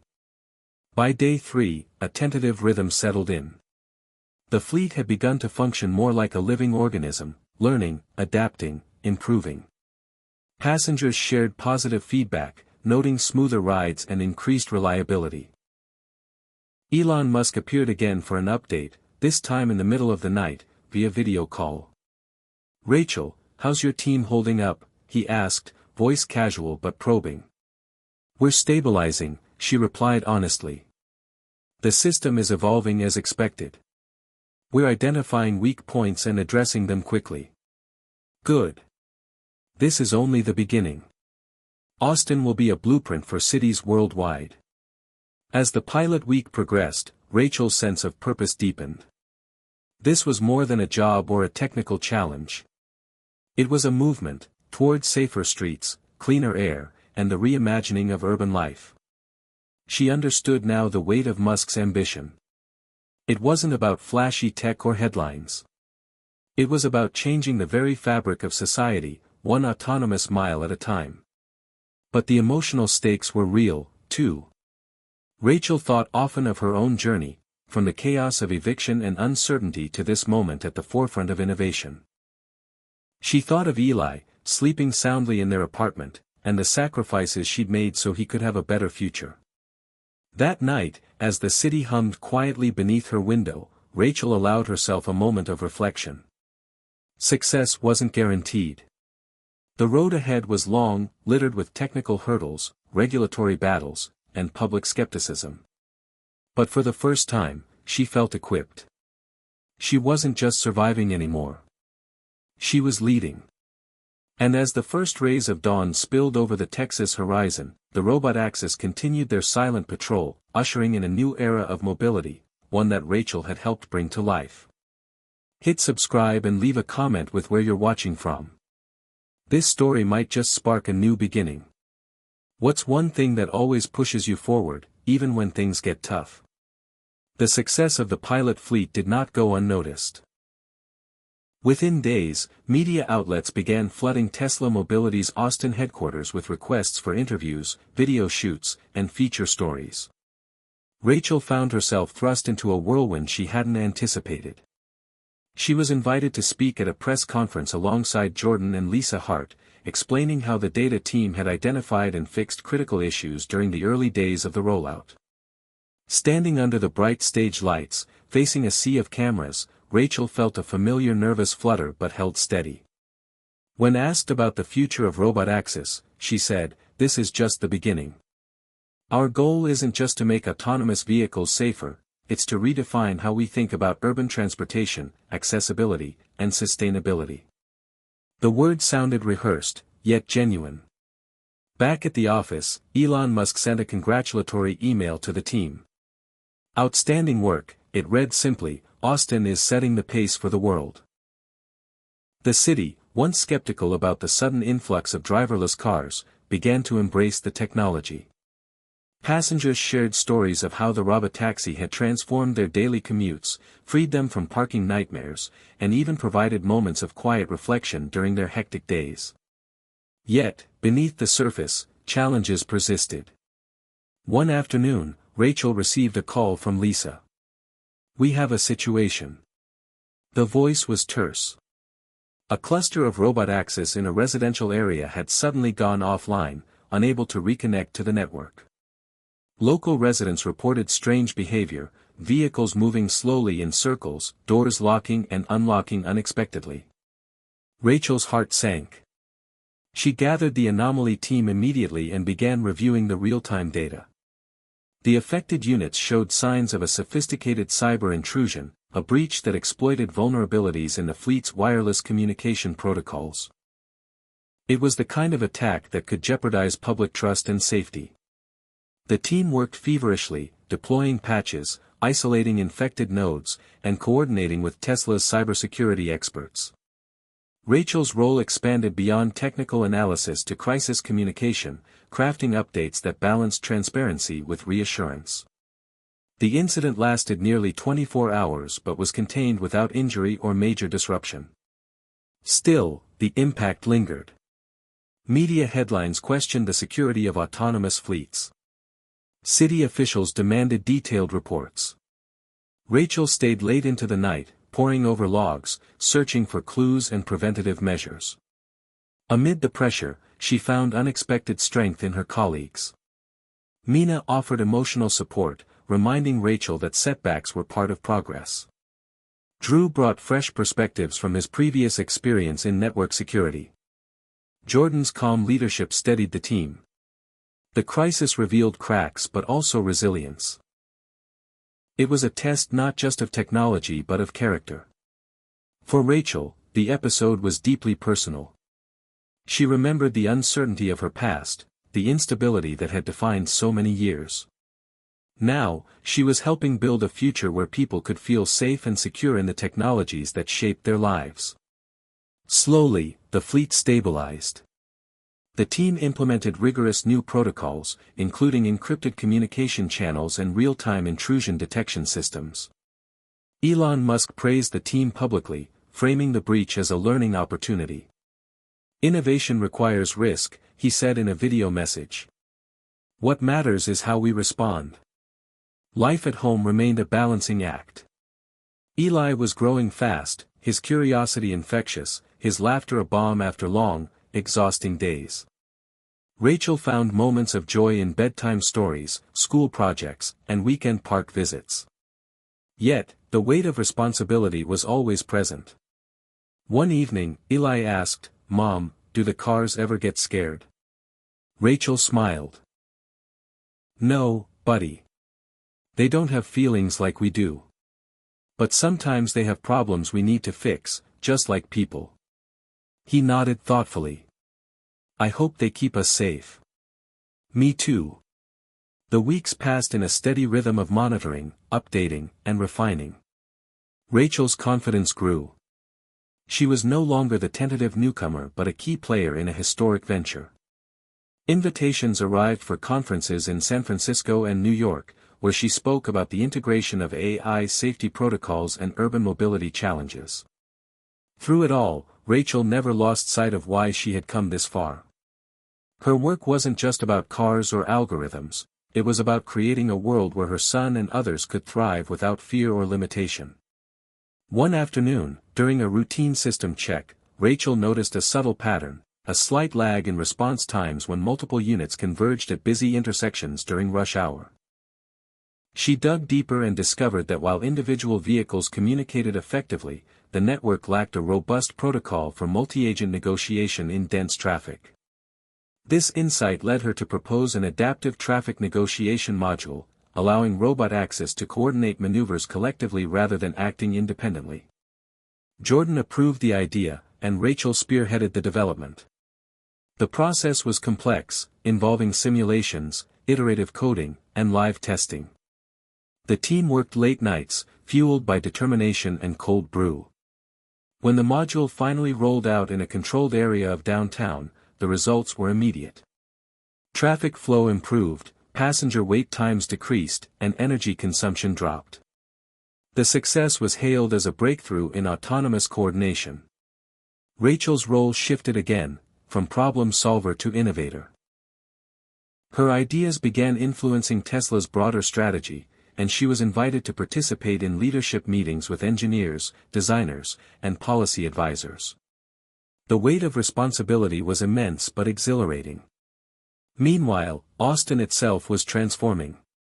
The streets hummed with a new rhythm, a quiet dance of electric vehicles weaving through familiar landmarks. Local businesses reported increased foot traffic as parking woes eased. Environmental advocates celebrated the reduction in emissions. And everyday people started to imagine a future where owning a car wasn't necessary, a future where freedom came in the form of shared, intelligent transport. One evening, as Rachel and Eli walked home past a Robotaxi station glowing softly in the twilight, Eli tugged her hand. "Mom, do you think when I grow up, I can make cars that think like people?" Rachel squeezed his hand. "You can do anything, Eli." She looked up at the sleek vehicles resting silently, ready to serve the city. They were no longer just machines. They were symbols of hope, resilience, and possibility. And Rachel knew that her journey, was far from over. The early successes and challenges of the Austin pilot fleet laid the groundwork for a new phase, scaling up the Robotaxi program beyond the city limits. Rachel was now firmly established as a key strategist, her insights driving critical decisions. Yet with expansion came a new wave of complexity. Tesla Mobility announced plans to extend Robotaxi services to suburban neighborhoods and neighboring cities. The vision was ambitious, a seamless network connecting urban centers to commuter towns, reducing traffic congestion and carbon footprints across the region. Rachel's team faced the daunting task of mapping vastly different environments, winding country roads, sparse traffic, variable weather conditions, that the fleet had never encountered at scale. One morning, Jordan called her into the conference room. Around the table sat a mix of engineers, urban planners, and data scientists. Elon Musk appeared via video link, his presence electrifying the room. "Austin was our proving ground," he said. "Now, we take the next step. Our mission is to create a fully autonomous transportation ecosystem that adapts to every corner of Texas, and then the world." Rachel felt the weight of those words settle on her shoulders. The team pored over topographical maps, satellite imagery, and traffic data. They simulated new routes, tested sensor calibrations for rural environments, and devised contingency plans for unpredictable elements like wildlife crossings and unmarked roads. Rachel's focus shifted to real-time data analytics, developing algorithms that could predict and preempt issues before they arose. Meanwhile, public reaction to the expanding fleet was mixed. Suburban residents welcomed the prospect of reduced commute times and lower costs but expressed concerns about safety, privacy, and job displacement. City councils held public forums where Tesla representatives, including Rachel, presented plans and addressed questions. During one particularly tense session in Round Rock, a mother stood up and asked, "How do you guarantee these cars won't put our kids in danger? I don't trust a machine with my family's lives." Rachel understood the fear. She spoke calmly, sharing detailed safety protocols and the layers of redundancy built into each vehicle. "Our priority is to protect every passenger and pedestrian," she said. "We're constantly learning and improving, and we welcome community feedback." Over time, trust grew. Testimonials from early adopters and transparent communication helped ease tensions. Rachel realized that technology alone couldn't win hearts, empathy and honesty were essential. On a personal front, Eli was thriving in his new school, and his world was expanding too. He had joined the robotics club, fascinated by machines that could think and move. Rachel encouraged his curiosity, sometimes helping him with homework or weekend projects inspired by her own work. Yet balancing career and motherhood remained challenging. Rachel often worked late into the night, answering urgent calls or debugging code, while Eli slept or studied quietly. There were moments of guilt and exhaustion, but also pride. One night, Eli surprised her with a handmade card. On it was a crudely drawn Robotaxi and a simple message. "You make the cars smart. I love you, Mom." Rachel kept it pinned to her desk, a reminder of why she pushed through long days and uncertainty. Back at Tesla, innovation surged. Rachel's proposal for adaptive traffic negotiation modules was expanded to include cross-city coordination, allowing fleets in different municipalities to communicate and optimize routes collaboratively. The complexity of the system increased exponentially, requiring breakthroughs in AI learning and network stability. During one late-night coding session, Rachel's screen lit up with an alert. A multi-unit coordination test in downtown Austin had resulted in unexpected route deadlocks, causing minor traffic jams. The team scrambled to diagnose the cause. Rachel traced the problem to a timing error in the communication protocol. Vehicles were waiting on signals from others that never came. It was a subtle flaw but one with cascading effects. After hours of trial and error, they implemented a dynamic timeout mechanism, allowing vehicles to proceed safely after waiting beyond a threshold. The fix worked. The system resumed smooth operations, but the incident underscored the challenges of scaling autonomous coordination. Through these technical battles, Rachel gained new respect for the engineers' relentless dedication and creativity. She formed close friendships with Mina and Drew, late-night collaborators who shared her passion and exhaustion. They laughed over pizza boxes and coffee cups, bonding over triumphs and frustrations. Outside work, Rachel's social circle was smaller, but richer. Friends who understood the demands of her life, who cheered her on without judgment. Then came an unexpected opportunity. Elon Musk personally invited Rachel to join Tesla Mobility's advisory board, a new team tasked with steering the company's autonomous transport vision globally. The invitation was a validation of years of hard work and resilience. Yet it also meant more responsibility and travel. Rachel wrestled with the decision. The pull of ambition clashed with the desire for stability. After deep reflection and conversations with Eli and close friends, she accepted. The first advisory board meeting took place in Palo Alto. Rachel flew out with a mixture of excitement and nerves. She met visionaries, policymakers, engineers, and ethicists, all united by the goal of transforming mobility. Discussions ranged from technical breakthroughs to societal impacts. Rachel advocated fiercely for inclusivity and safety, emphasizing the human side of the technology. Her voice resonated, earned through experience and empathy. Meanwhile, Austin continued to evolve around the Robotaxi network. The city's infrastructure adapted, new charging stations popped up, smart traffic lights synchronized with autonomous vehicles, and public transit integrated with the system. Rachel visited local schools to speak about STEM careers, hoping to inspire the next generation of innovators. One evening, during a quiet dinner with Eli, she reflected on how far they had come. From the days of uncertainty and struggle to a future filled with possibility. Eli looked up, eyes bright. "Mom, do you think I'll build the next big thing?" Rachel smiled. "I know you will." The journey was far from over. But for the first time, the horizon looked wide and welcoming. Rachel's new role on Tesla Mobility's advisory board brought her into contact with a global network of innovators, regulators, and urban planners. The scope of the project expanded beyond Austin, beyond Texas, even beyond the United States. She found herself immersed in discussions about integrating Robotaxi into the sprawling metropolitan landscapes of New York, Los Angeles, and international cities like Tokyo and Berlin. Each presented unique challenges.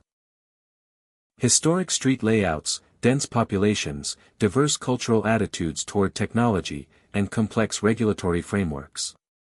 The weight of responsibility pressed heavily on Rachel's shoulders. One of her first major assignments was to oversee a pilot program in Chicago, a city with notorious winter weather and sprawling urban sprawl. Unlike Austin's warm climate and relatively straightforward grid, Chicago's icy streets, snowstorms, and unpredictable conditions pushed the fleet sensors and AI to their limits. Rachel coordinated with local officials, engineers, and emergency services to design adaptive protocols for weather-related hazards. The team developed specialized tire systems, heated sensor arrays, and real-time weather integration software. During one brutal winter storm test, Rachel watched nervously as the fleet navigated through thick snow and slush. A Robotaxi glided steadily along Lake Shore Drive, braking gently as black ice patches appeared. The data streamed in. Tire traction levels, sensor clarity, passenger vitals. The system held strong. It was a major victory, demonstrating the technology's resilience. But the experience was humbling. Rachel realized that despite the leaps forward, the technology was only as good as its ability to adapt continuously. She advocated fiercely for iterative testing and real-time feedback loops to build trust and safety. Meanwhile, in Austin, the original fleet had become a vital artery of daily life. Rachel stayed connected through constant communication with the operations center. She found joy in hearing stories of passengers, elderly residents who could now travel independently, young professionals saving hours on commutes, families freed from car ownership costs. Yet there were new challenges. Labor groups raised concerns about the impact of automation on traditional driving jobs. Rachel understood the complexity. The transition to autonomous vehicles threatened livelihoods, even as it promised societal benefits. She pushed Tesla to develop retraining programs and community outreach initiatives, hoping to soften the impact and open pathways to new opportunities. Back home, Rachel's relationship with Eli deepened. His fascination with robotics blossomed into passion. Together, they tinkered with small drone projects and coding challenges. One afternoon, Eli surprised her with a robot he'd built from spare parts, a quirky, clumsy contraption that beeped and wheeled around the living room. Rachel laughed, a sound of pure joy and pride. Yet beneath the progress, Rachel battled fatigue. The relentless pace of innovation, travel, and leadership weighed heavily. Some nights, she lay awake haunted by memories of hardship, wondering if she could truly balance ambition and motherhood. At a conference in San Francisco, Rachel met Dr. Maya Singh, an expert in AI ethics and human-centered design. Their conversation sparked new perspectives about the intersection of technology and humanity. Maya challenged Rachel to think beyond algorithms and systems, to consider emotional intelligence, empathy, and trust as essential components of autonomous mobility. Inspired, Rachel championed initiatives to humanize the Robotaxi experience, improving passenger interfaces to be more intuitive and comforting, developing features that allowed users to customize ride ambience and communication styles. The goal was to build not just machines, but companions that could ease anxiety and foster connection. This approach resonated deeply with Rachel's own journey, technology as a bridge, not a barrier. As the Robotaxi program grew, so did the public's fascination. Documentaries, podcasts, and social media buzz created a cultural narrative around autonomous vehicles as symbols of a new era. Rachel found herself fielding interview requests and keynote invitations, often speaking about the importance of ethical innovation and community engagement. Yet she remained grounded, always returning to Austin and her son, whose bright eyes reminded her daily of what truly mattered. One afternoon, during a rare quiet moment, Rachel received a call from Elon Musk. "We're planning something big," he said cryptically. "A leap forward in AI that will redefine autonomy. I want you to be part of the core team." The invitation thrilled and terrified her. The stakes were higher than ever. Rachel accepted, knowing that the next chapter would test every skill, every ounce of resilience she had cultivated. The journey that began with a dream in Austin was accelerating toward an uncertain but exhilarating future. The announcement of the new AI initiative sent ripples through Tesla mobility and beyond. Dubbed NeuroDrive, the project promised to push robotaxi autonomy to unprecedented levels, combining deep neural networks with real-time learning capabilities that would enable vehicles to adapt instantly to new environments, behaviors, and even emotional cues from passengers. Rachel felt a mix of excitement and apprehension.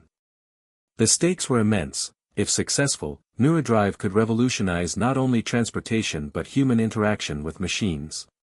Yet the complexity and potential risks were daunting. She was appointed as the lead AI integration manager, tasked with coordinating cross-disciplinary teams of data scientists, software engineers, neuroscientists, and user experience designers. The first phase involved developing algorithms that could interpret subtle human signals, tone of voice, facial expressions, body language, and adjust driving style and in-car communication accordingly. Rachel's vision was to make Robotaxi not just autonomous but intuitively responsive companions. Early prototypes began rolling out in Austin's pilot fleet for testing. Passengers reported a new level of comfort and trust. The cars seemed almost empathetic, able to anticipate needs and ease anxieties during commutes. However, the learning systems also introduced unexpected behaviors. Vehicles sometimes hesitated too long at intersections, overanalyzed simple decisions, or misinterpreted ambiguous signals. Rachel's team worked tirelessly to refine the algorithms, balancing caution with decisiveness. Meanwhile, ethical questions surfaced. How much should AI adapt to emotional cues? Could the system be manipulated or become invasive?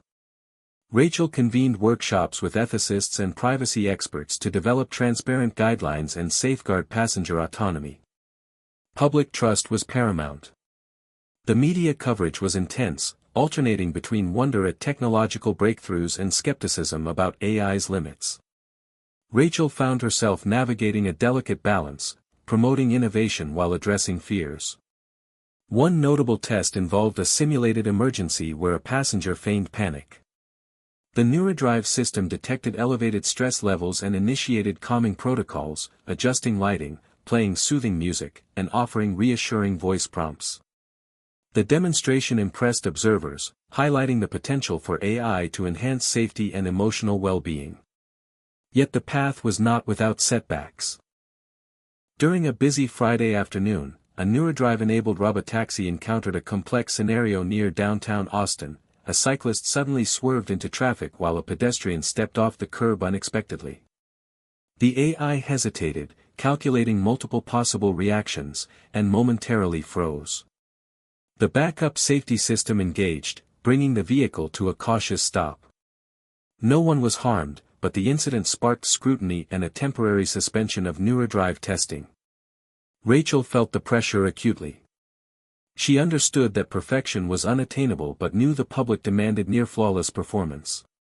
The team analyzed logs extensively, uncovering gaps in the AI's decision tree and improving scenario training with simulated edge cases.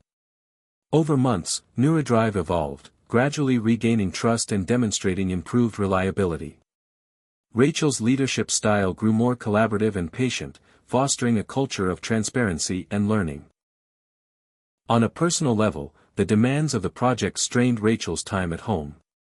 Eli's questions about her work deepened. "Mom, do the cars really think like people now?" And Rachel struggled to explain the nuances. She promised him that the cars were tools to help people, not replacements for human connection. One weekend, during a family outing, Rachel's phone buzzed with an urgent alert. One of the NeuroDrive vehicles had been involved in a minor collision. She rushed back to the operations center. The vehicle, responding to sudden obstacles, had misjudged a narrow lane and scraped against a parked car. No injuries occurred, but the incident was a setback. Rachel coordinated with the local authorities, Tesla's legal team, and the affected parties to resolve the issue promptly and transparently. The experience reinforced her belief in accountability and continuous improvement. As NeuroDrive approached broader deployment, regulatory bodies stepped in with new frameworks for autonomous AI systems. Rachel engaged with lawmakers, advocating for policies that balanced innovation with public safety. She spoke passionately at congressional hearings and technology summits, emphasizing the importance of collaboration between industry, government, and communities. The journey from Austin's pilot fleet to NeuroDrive's cutting-edge AI marked a profound transformation for Tesla Mobility and Rachel personally. She had evolved from a data analyst focused on debugging to a visionary leader shaping the future of autonomous transport. The challenges were formidable, but so were the possibilities. One evening, after a long day of meetings and code reviews, Rachel sat quietly on her balcony, watching the city lights flicker. Eli joined her, his eyes wide with curiosity. "Mom, will the cars ever really understand people?" Rachel smiled softly. "Maybe not completely. But they'll learn to listen, and sometimes, that's enough." As the stars shimmered above Austin, Rachel felt a renewed sense of purpose. The road ahead was uncertain, filled with obstacles and breakthroughs, but she was ready to lead the way. Rachel's growing expertise and leadership in AI autonomy made her a respected figure within Tesla and the broader tech community, but it also made her a target for intense scrutiny. The launch of NeuroDrive in several new cities, including Miami and Seattle, drew headlines praising the breakthrough technology, but also sparked fierce debates about safety, privacy, and the future of work. Rachel faced mounting pressure from activists, journalists, and politicians demanding transparency and accountability. She realized that advancing technology was no longer just a technical challenge, it was a social one. During a high-profile panel discussion in Washington, D.C., Rachel was confronted by a fierce critic who questioned the wisdom of letting AI interpret human emotions. What happens when a machine misunderstands fear or distress? Who is responsible for the consequences? The question lingered in Rachel's mind long after the event. She responded thoughtfully, acknowledging the risks but emphasizing the layers of safety protocols and ethical guidelines Tesla had implemented. Yet the concern weighed heavily. Meanwhile, Tesla's internal teams wrestled with maintaining balance between rapid innovation and cautious validation. Rachel championed a culture where failures were openly discussed, lessons learned quickly, and improvements relentlessly pursued. She organized failure forums, where engineers shared near misses and errors without fear of blame. These forums fostered trust and accelerated progress. Back in Austin, the Robotaxi fleet had become a fixture of daily life, yet Rachel noticed subtle shifts. Some passengers expressed unease with the AI's emotional responsiveness, preferring more straightforward, predictable rides. Others embraced the personalized experience, seeing the vehicles as companions rather than mere machines. Rachel realized that human comfort with technology varied widely and that flexibility was key. She spearheaded updates allowing passengers to customize the AI's level of interaction, from silent mode to conversational partner. Eli's interest in robotics continued to blossom. Rachel encouraged his studies and even helped him arrange a summer internship at a local tech incubator. One day, Eli proudly showed her a prototype drone with an innovative obstacle avoidance system inspired by NeuroDrive. Rachel saw in him a new generation ready to take the baton. But amidst these victories, Rachel faced personal challenges. The relentless pace of work strained her relationships and her health. Sleepless nights and constant travel took a toll. During a rare visit home, Eli found her exhausted and distracted. "Mom, you need a break," he said gently. Rachel forced a smile, grateful for his concern but torn by the weight of responsibility. Around this time, Tesla Mobility announced a strategic partnership with a leading global automaker to co-develop autonomous fleets worldwide. Rachel was appointed to lead the joint task force. The collaboration brought fresh perspectives but also complex negotiations and cultural differences. Rachel's diplomatic skills were tested as she navigated competing priorities and expectations. The partnership accelerated technological advancements but also revealed cracks in coordination and communication. Rachel organized joint workshops, hackathons, and cross-cultural exchanges to foster alignment and shared vision. These efforts gradually paid off, creating a unified front for global deployment. However, new regulatory hurdles emerged as governments around the world grappled with autonomous vehicle legislation.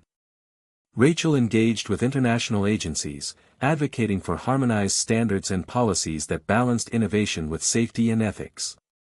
The challenge was immense but crucial for scaling robotaxi services globally. One evening, after a marathon of meetings, Rachel received an unexpected call from Eli's school counselor. Eli was struggling socially, overwhelmed by his studies and the pressure to succeed. Rachel's heart ached. She realized that while she had been shaping the future of transportation, she had overlooked the quiet struggles at home. Determined to support him, Rachel adjusted her schedule, committing more time and presence. Together, they explored mindfulness and stress management techniques, slowly rebuilding Eli's confidence. This personal journey deepened Rachel's understanding of the human side of technology. Not just how it moves us physically, but how it shapes our emotional and social lives.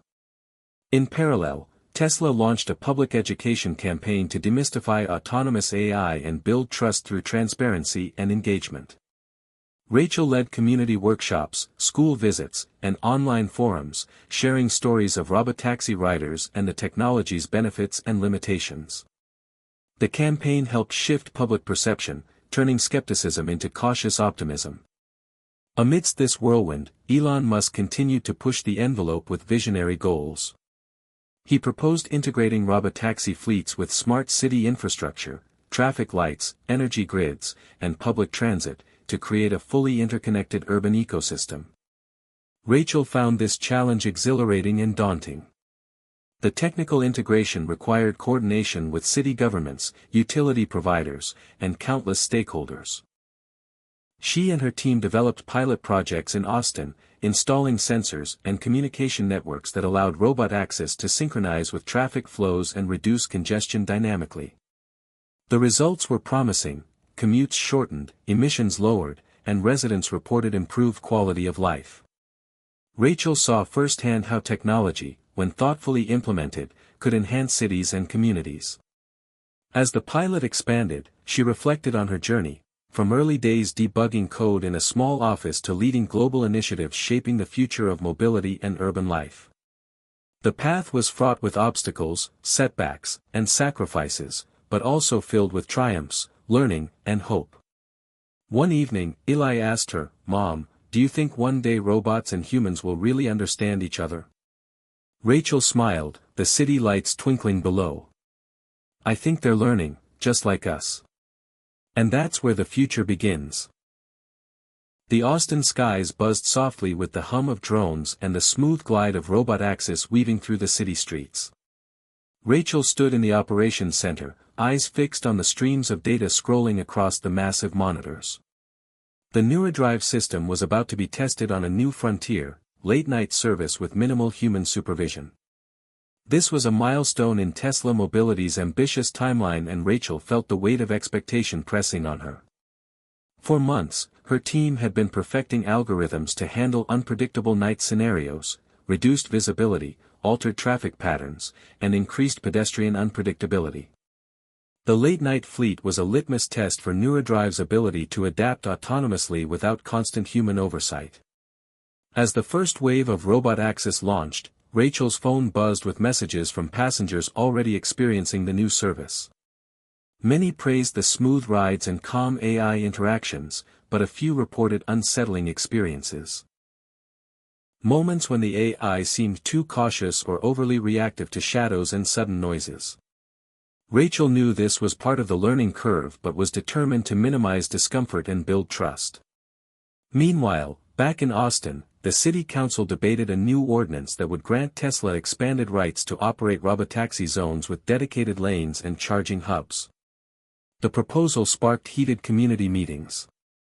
Residents voiced hopes for reduced congestion and cleaner air, but also fears about losing control over city spaces and potential privacy infringements. Rachel attended these meetings, listening intently, answering questions with candor, and acknowledging concerns. She emphasized Tesla's commitment to transparency, safety, and collaboration. The dialogue, while tense at times, helped shape policies that balanced innovation with community needs. One evening, after a long day, Rachel took a walk through downtown Austin. Neon signs flickered, music spilled from open doors, and groups of friends laughed under the stars. She felt a profound connection to the city's vibrant energy, the same city that had nurtured Tesla's Robotaxi dream. Her phone rang. It was Eli. "Mom, guess what? I got invited to a robotics competition." Rachel's heart swelled with pride. They planned his trip to the national event, a chance for Eli to showcase his growing talents and meet like-minded peers. The competition weekend was a whirlwind of excitement and nerves. Rachel watched as Eli demonstrated his drone's obstacle navigation, answering judges' questions with enthusiasm. Amid the tech displays and friendly rivalries, Rachel connected with other parents and mentors, sharing stories of balancing ambition and family. The experience renewed her commitment to nurturing the next generation of innovators, including her son. Back at Tesla, the late-night NeuroDrive fleet faced a critical test during an unexpected event, a citywide blackout caused by a severe thunderstorm. The sudden loss of power disabled traffic signals and cellular networks, plunging parts of Austin into chaos. Robotaxis equipped with advanced backup systems immediately switched to offline mode, relying on local sensor data and pre-mapped routes. Rachel and her team worked around the clock monitoring fleet status, coordinating with emergency services, and updating protocols in real time. The AI's response impressed officials. Vehicles safely navigated dark intersections and rerouted passengers to shelters and safe zones. The blackout became a defining moment, showcasing the resilience and adaptability of autonomous technology under crisis conditions. Media coverage was extensive, and Rachel was invited to speak about the incident's lessons and the future of emergency-ready autonomous fleets.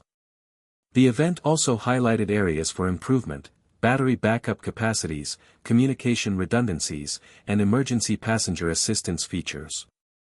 Rachel's team immediately integrated these insights into the next software update. The blackout's aftermath sparked deeper conversations about the role of technology in public safety and infrastructure resilience. Rachel advocated for stronger partnerships between tech companies and municipal governments, emphasizing joint investment in smart city initiatives. The goal was to create urban ecosystems where AI-driven vehicles, power grids, and communication networks worked in harmony to protect and serve communities. On a quieter note, Rachel continued to nurture her bond with Eli, teaching him about responsible innovation and ethical leadership. They spent evenings discussing not just robotics but the broader impact of technology on society. Eli's curiosity and empathy inspired Rachel, reminding her that the true power of innovation lay in its ability to uplift and connect people. As the Robotaxi program expanded, Rachel faced new challenges in scaling operations internationally. Different countries brought unique regulatory landscapes, cultural attitudes, and infrastructure realities. Rachel led teams conducting immersive research trips to understand local needs and tailor technology accordingly. In Tokyo, she marveled at the seamless integration of technology and tradition, inspiring ideas for blending modern AI with human-centered design.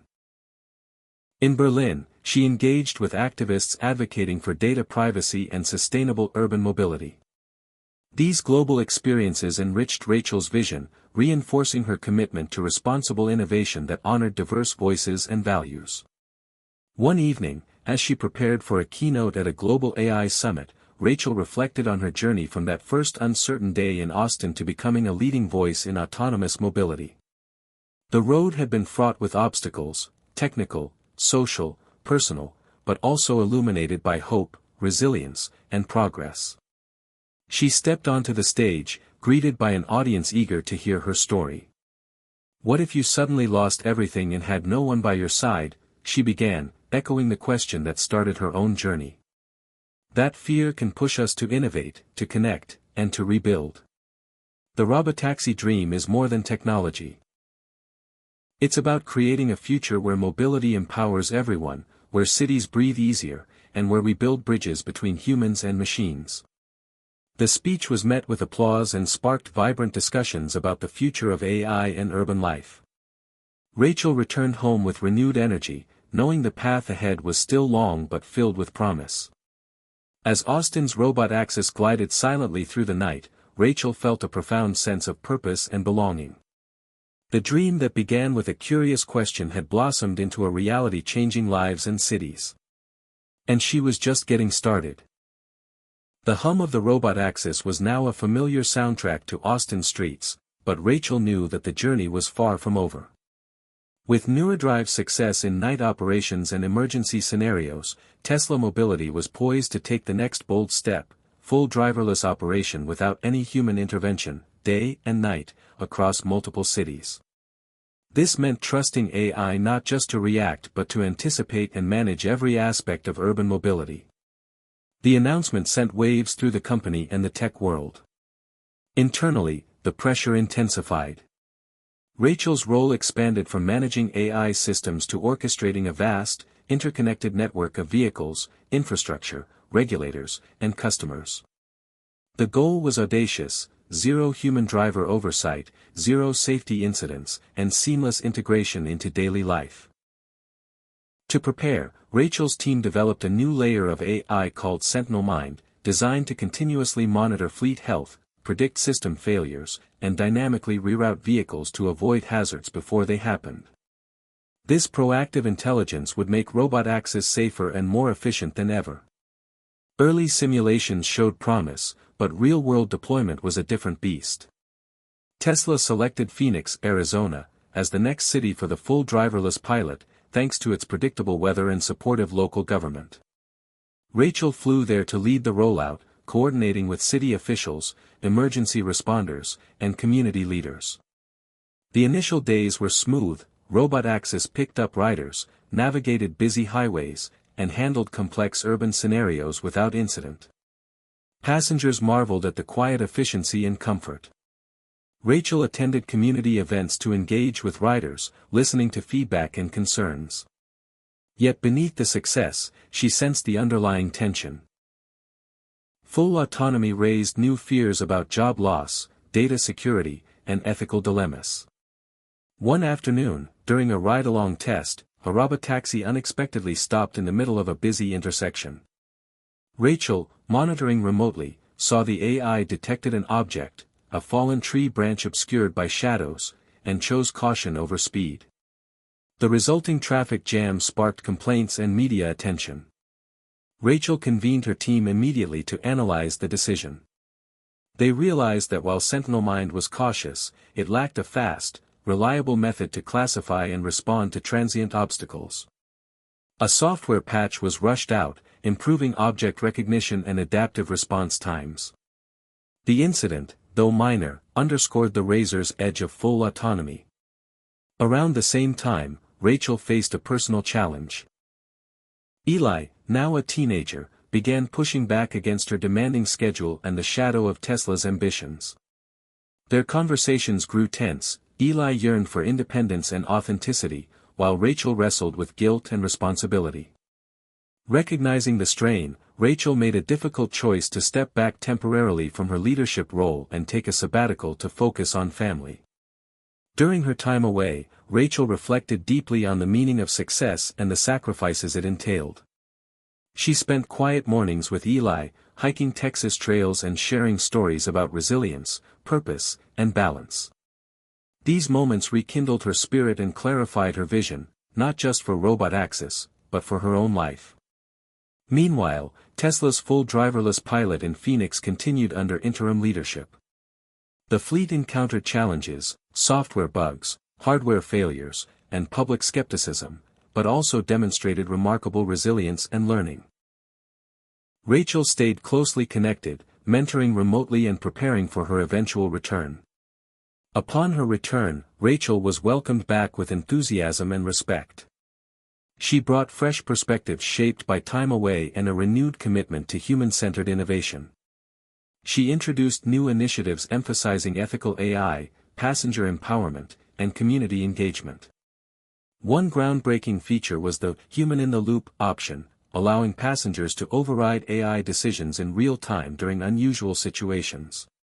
This blend of autonomy and human control struck a chord with users, increasing trust and adoption.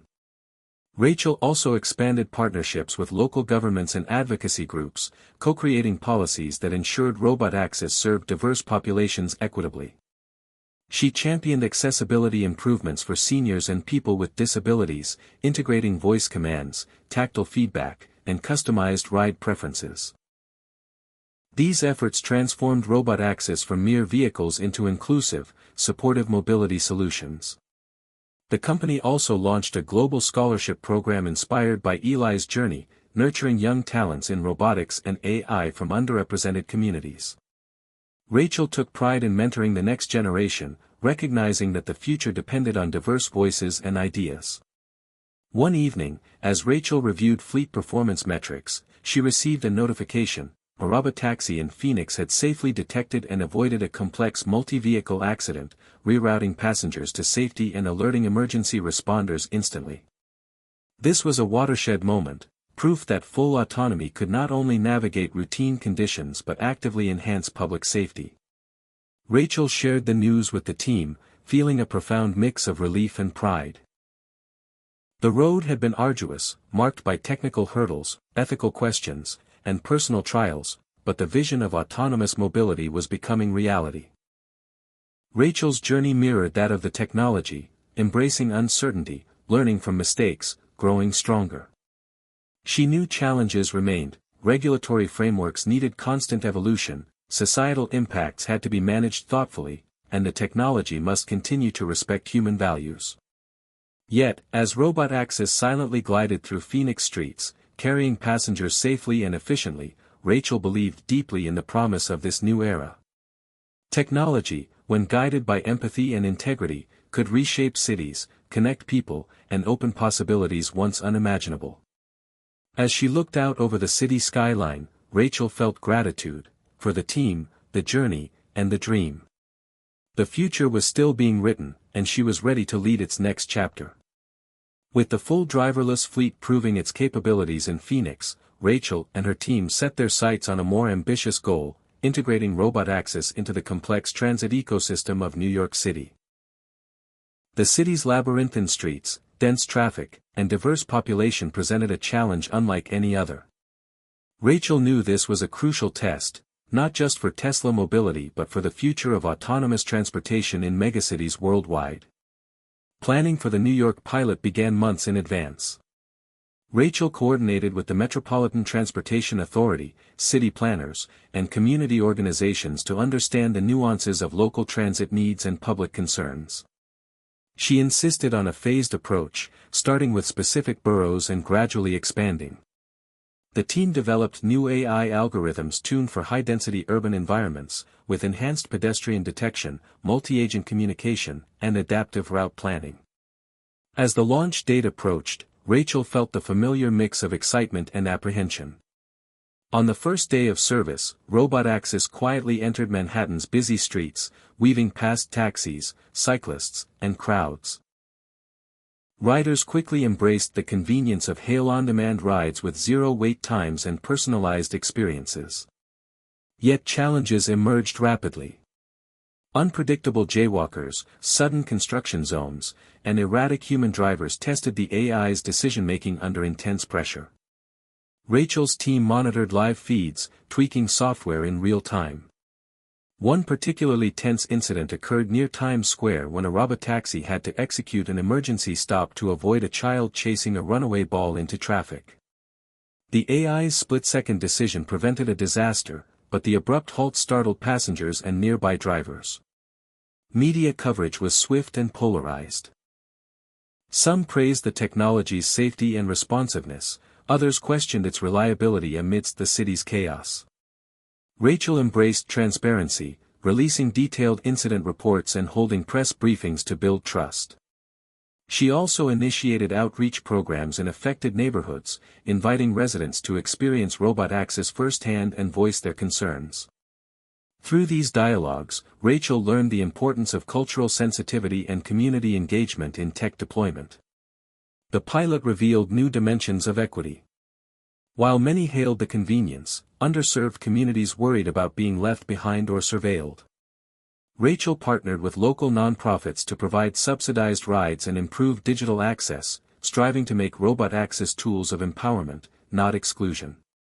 Back at home, Rachel's relationship with Eli deepened as he volunteered in these community programs, helping teach coding workshops to youth.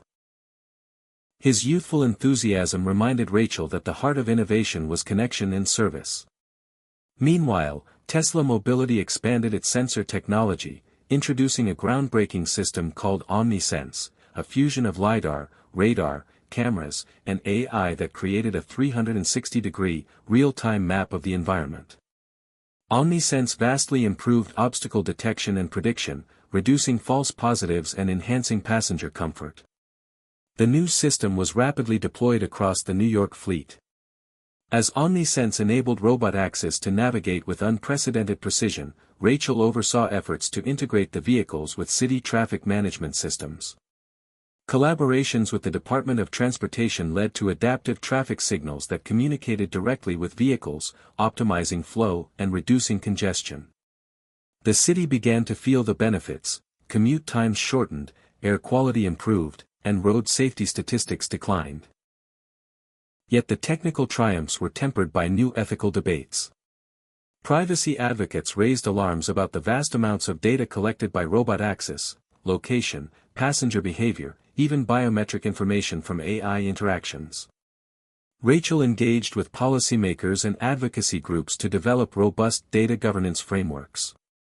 Tesla Mobility adopted strict anonymization protocols and transparency measures, allowing passengers control over their data. Rachel's openness helped build a fragile but growing trust. On a personal level, Rachel confronted a profound challenge when she was asked to testify before a congressional committee investigating AI and autonomous vehicles. The hearings were intense, with lawmakers grilling her on safety standards, liability, and the socio-economic impacts of driverless fleets. Rachel prepared meticulously, balancing technical explanations with candid admissions of the technology's limitations and ongoing risks. Her testimony highlighted the collaborative nature of innovation, between companies, governments, and communities, and the need for adaptive regulations that encourage progress while protecting citizens. The hearings ended with a bipartisan commitment to fund research, develop standards, and support workforce transition programs for drivers displaced by automation. This political milestone energized Rachel and her team. She saw that technology alone couldn't shape the future. It required empathy, dialogue, and shared responsibility. Despite the relentless pace, Rachel prioritized time with Eli, who was preparing for college applications. Their late-night talks about dreams, fears, and the meaning of success reminded Rachel why she embarked on this journey, to create a future where technology uplifted humanity. In quieter moments, Rachel reflected on the evolution of the Robotaxi dream, from a bold idea sparked by curiosity to a living reality transforming cities. The road ahead remained uncertain, full of challenges and opportunities. But with each obstacle overcome, Rachel felt the conviction that innovation, grounded in human values, could build a more connected, equitable, and sustainable world. The New York pilot was a testament to that belief, a glimpse of a future where autonomous vehicles weren't just machines, but partners in urban life. As Rachel watched the evening skyline from her apartment, Robotaxi silently ferrying passengers below, she felt a renewed sense of purpose. The dream was alive, evolving, and hers to shape. As the New York pilot progressed, Rachel's focus shifted to a new frontier, environmental sustainability.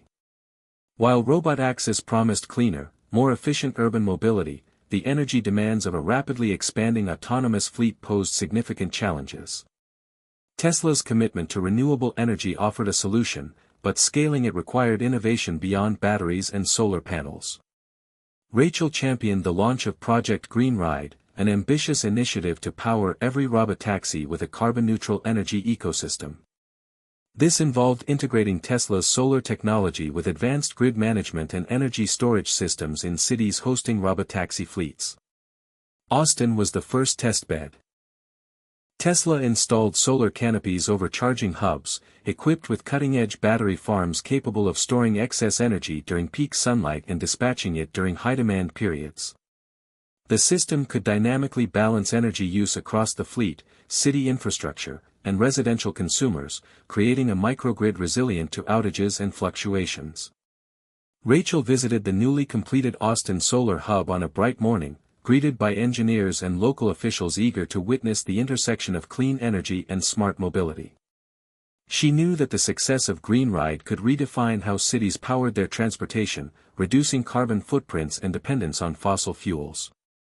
Simultaneously, Tesla Mobility explored vehicle-to-grid (V2G) technology, enabling Robotaxi to feed stored energy back into the grid during peak demand. This bidirectional flow transformed Robotaxi from passive consumers into active participants in energy ecosystems, offering stability and flexibility. The technical hurdles were immense, coordinating thousands of vehicles, ensuring battery longevity, and managing complex energy markets, but Rachel's team made steady progress. Alongside these innovations, Rachel remained attuned to community impact. She launched educational programs in Austin schools, teaching students about renewable energy, AI, and sustainable urban planning. Eli volunteered as a mentor, leading workshops on coding and robotics. These efforts fostered local pride and empowered youth to envision careers in the green economy.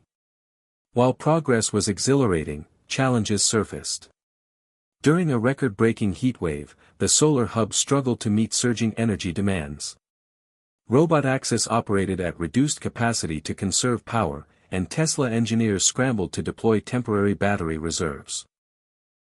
The event exposed vulnerabilities in the system and underscored the need for diversified energy sources and adaptive strategies. Rachel led post-crisis reviews, collaborating with city officials to develop contingency plans and accelerate infrastructure upgrades. Public communication was critical. Rachel held town halls to explain the situation, reassure residents, and gather feedback. Her transparency strengthened community trust and highlighted the importance of partnership between technology providers and cities. Concurrently, Rachel pursued advances in robotaxi design to enhance sustainability. Tesla unveiled the Model C, a next-generation autonomous vehicle crafted from lightweight, recycled materials with enhanced aerodynamics and energy efficiency. The Model C featured modular components for easy repair and upgrade, extending vehicle lifespan and reducing waste. Rachel championed inclusive design principles, ensuring accessibility features were integrated seamlessly. The launch of Model C sparked enthusiasm among riders and environmental advocates alike. Tesla's data showed notable reductions in energy consumption per mile and improved passenger comfort. However, scaling production posed logistical and supply chain challenges, especially amidst global semiconductor shortages and raw material constraints. Rachel worked closely with suppliers and manufacturing teams to optimize processes and source sustainable materials. She also advocated for industry-wide collaboration to address systemic bottlenecks. Beyond technology, Rachel grappled with the broader societal implications of robotaxi proliferation. With fewer personal vehicles on the road, urban landscapes began to change, parking lots shrank, streets were repurposed for green spaces and pedestrian zones, and real estate patterns shifted. Rachel participated in urban planning forums, promoting multidisciplinary approaches that integrated mobility, housing, and environmental goals. These dialogues deepened her understanding of how autonomous vehicles could reshape not only transportation but the very fabric of cities. Meanwhile, Rachel's personal life flourished in new ways.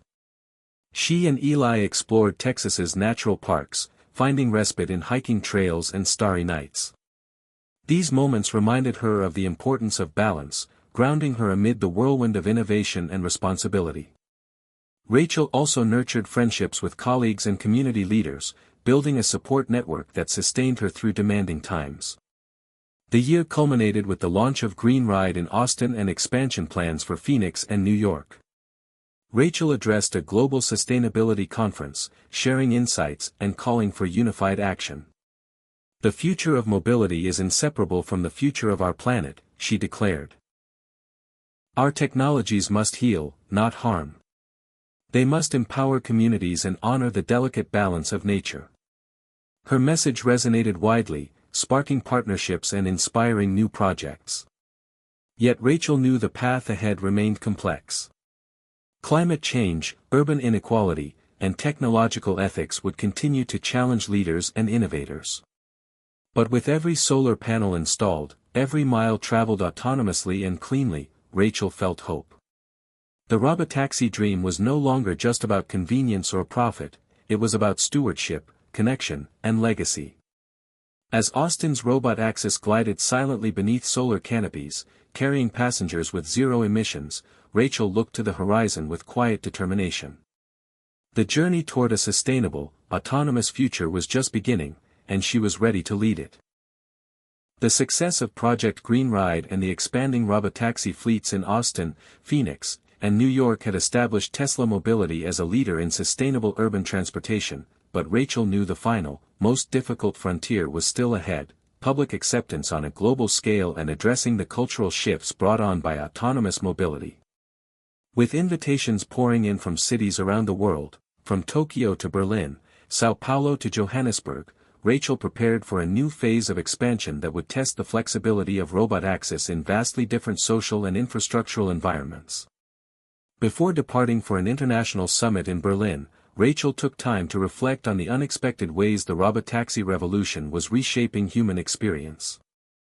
The streets no longer belonged solely to cars and buses but to a fluid ecosystem of shared spaces, where autonomous vehicles, cyclists, pedestrians, and green zones coexisted harmoniously. The noise pollution had dropped, and air quality improved measurably in pilot cities. Yet, beyond metrics, Rachel felt the deeper impact. Communities were reconnecting, freed from the isolation of car ownership and gridlocked commutes. At the summit, she met with city planners, policymakers, and technology leaders eager to learn from Tesla's journey. Rachel emphasized the importance of collaboration, transparency, and cultural sensitivity. Technology alone cannot solve our transportation challenges, she explained. We must listen, adapt, and create solutions that reflect the unique needs and values of each community. Conversations touched on data privacy, economic displacement, and equitable access, issues Tesla had grappled with extensively. Rachel shared how the company's policies on data governance and community engagement had evolved, encouraging other cities to adopt similar frameworks. Following Berlin, Rachel traveled to Tokyo, where narrow streets and a high population density posed unique technical challenges. Here, Tesla's AI systems were tested against intricate pedestrian flows, complex intersections, and cultural norms that favored patience and predictability.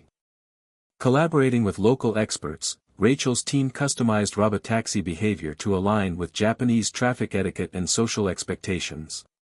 The launch was met with cautious optimism, with many applauding the seamless integration and safety record, while others voiced concerns about job losses among traditional taxi drivers. To address this, Tesla partnered with local unions to provide retraining programs, offering displaced workers opportunities in vehicle maintenance, AI monitoring, and customer service roles within the robotaxi ecosystem. Rachel found these initiatives deeply fulfilling, reaffirming her belief that technology could coexist with human livelihoods if guided by empathy and foresight. Meanwhile, back in Austin, Eli had begun his college journey studying environmental engineering and AI ethics, inspired by the intersections he'd witnessed between technology and sustainability. Their late-night calls were filled with passionate discussions about the future, how autonomous vehicles might evolve alongside renewable energy, or how urban planning could prioritize resilience in the face of climate change. Eli's insights often challenged Rachel to think beyond immediate technological hurdles toward broader societal impact. Tesla's global rollout accelerated, accompanied by continuous improvements in AI sophistication and infrastructure adaptation. New features allowed Robotaxis to communicate directly with passengers through augmented reality interfaces, providing real-time route updates, personalized recommendations, and safety alerts. These innovations enriched user experience and fostered greater trust.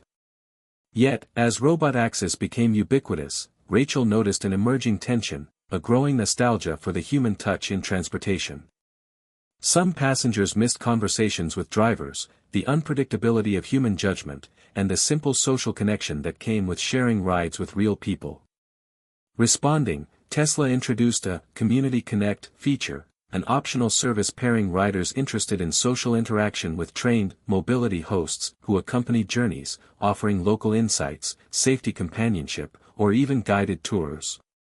This hybrid model blended autonomy with humanity, creating new job roles and enriching the mobility experience. In parallel, Rachel championed mental health awareness within Tesla Mobility, recognizing that rapid change could be disorienting for employees, riders, and communities alike. The company offered wellness programs, counseling, and forums to discuss anxieties related to automation and societal transformation. These efforts fostered a culture of care and resilience. However, not all reactions were positive. In some regions, fears about surveillance, data misuse, and loss of personal freedom sparked protests and regulatory pushback. Rachel met with critics openly, listening to concerns and reiterating Tesla's commitments to privacy, transparency, and ethical AI. She advocated for balanced policies that encouraged innovation without sacrificing civil liberties. One particularly tense moment arose during a global summit in São Paulo, where community leaders expressed frustration over rapid urban redevelopment linked to robotaxi infrastructure, which displaced vulnerable populations. Rachel acknowledged the oversight and pledged collaboration with local organizations to ensure future projects prioritized social equity and affordable transit options. These dialogues were humbling but essential, reminding Rachel that technology's promise could only be fulfilled through inclusive, just practices. As the world grappled with these changes, Rachel's leadership evolved from purely technical to profoundly human-centered. She embraced her role not just as an innovator, but as a steward of societal transformation. Her vision expanded to include education, policy advocacy, and cross-sector partnerships that harness technology's power while honoring human dignity. In quieter moments, Rachel reflected on her personal journey, from the ambitious engineer chasing a futuristic dream to a leader navigating the complex tapestry of humanity, technology, and ethics. Eli's growth into a thoughtful, socially conscious young adult was a source of pride and inspiration. Together, they envisioned a future where autonomous vehicles contributed to vibrant, sustainable, and connected communities worldwide. As Robotaxi silently glided through diverse streets, from Austin's sun-dappled neighborhoods to Tokyo's neon-lit avenues, Rachel felt a profound sense of purpose. The dream that had begun with curiosity and determination had blossomed into a movement reshaping how people moved, lived, and related to one another. The road ahead remained full of unknowns, but Rachel was ready.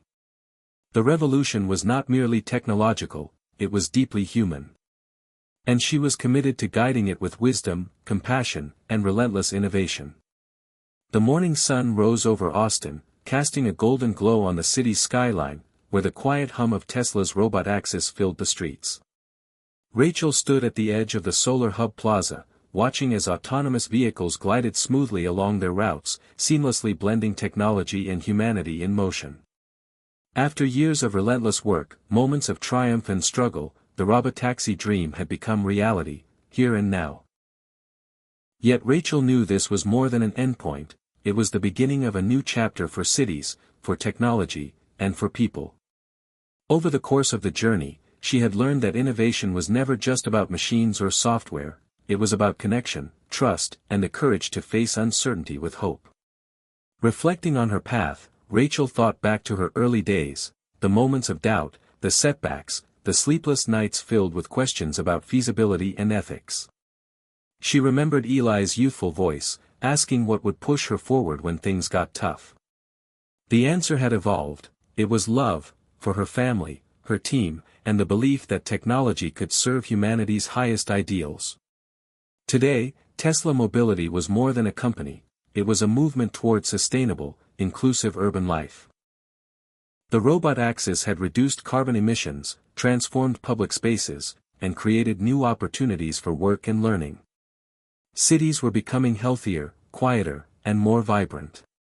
But beyond metrics and milestones, the true victory was in the stories of people whose lives had been changed, elderly riders regaining independence, children visiting museums for the first time, communities bridging divides through shared journeys.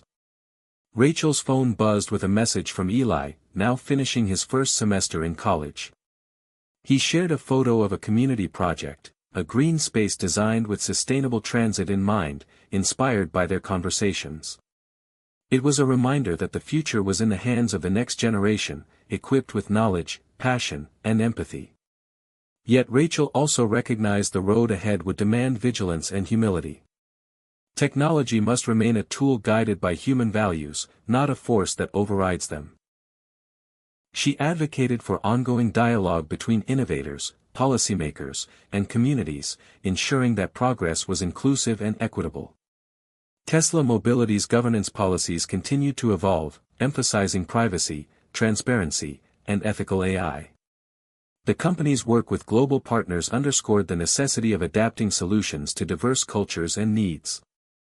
On a personal level, Rachel found balance in moments of stillness, hikes with Eli, quiet dinners with friends, and time to reflect. She had come to understand that leadership was as much about listening and learning as it was about vision and action. One evening, Rachel spoke at a global summit on urban futures, sharing the lessons of the Robotaxi journey. We set out to build machines that drive themselves, she said, but what we truly built were bridges, between technology and humanity, innovation and ethics, cities and their people. Our challenge is to keep building those bridges, strong and open, so everyone can cross toward a better tomorrow. As the applause echoed, Rachel felt a surge of gratitude and resolve. The Robotaxi dream had blossomed from curiosity into a reality that transformed how people lived and connected. It was proof that when driven by love, perseverance, and a commitment to the greater good, technology could lead the way to a future filled with hope. Returning to her apartment, Rachel looked out over Austin's streets, alive with the quiet dance of autonomous vehicles and the laughter of people reclaiming their cities. She whispered softly, "Life is full of surprises, but love will always lead the way." The journey was far from over, but Rachel was ready to guide the next chapters with heart, wisdom, and unwavering hope. Hit subscribe and leave a comment with where you're watching from. This story might just spark a new beginning. What's one thing that always pushes you forward, even when things get tough?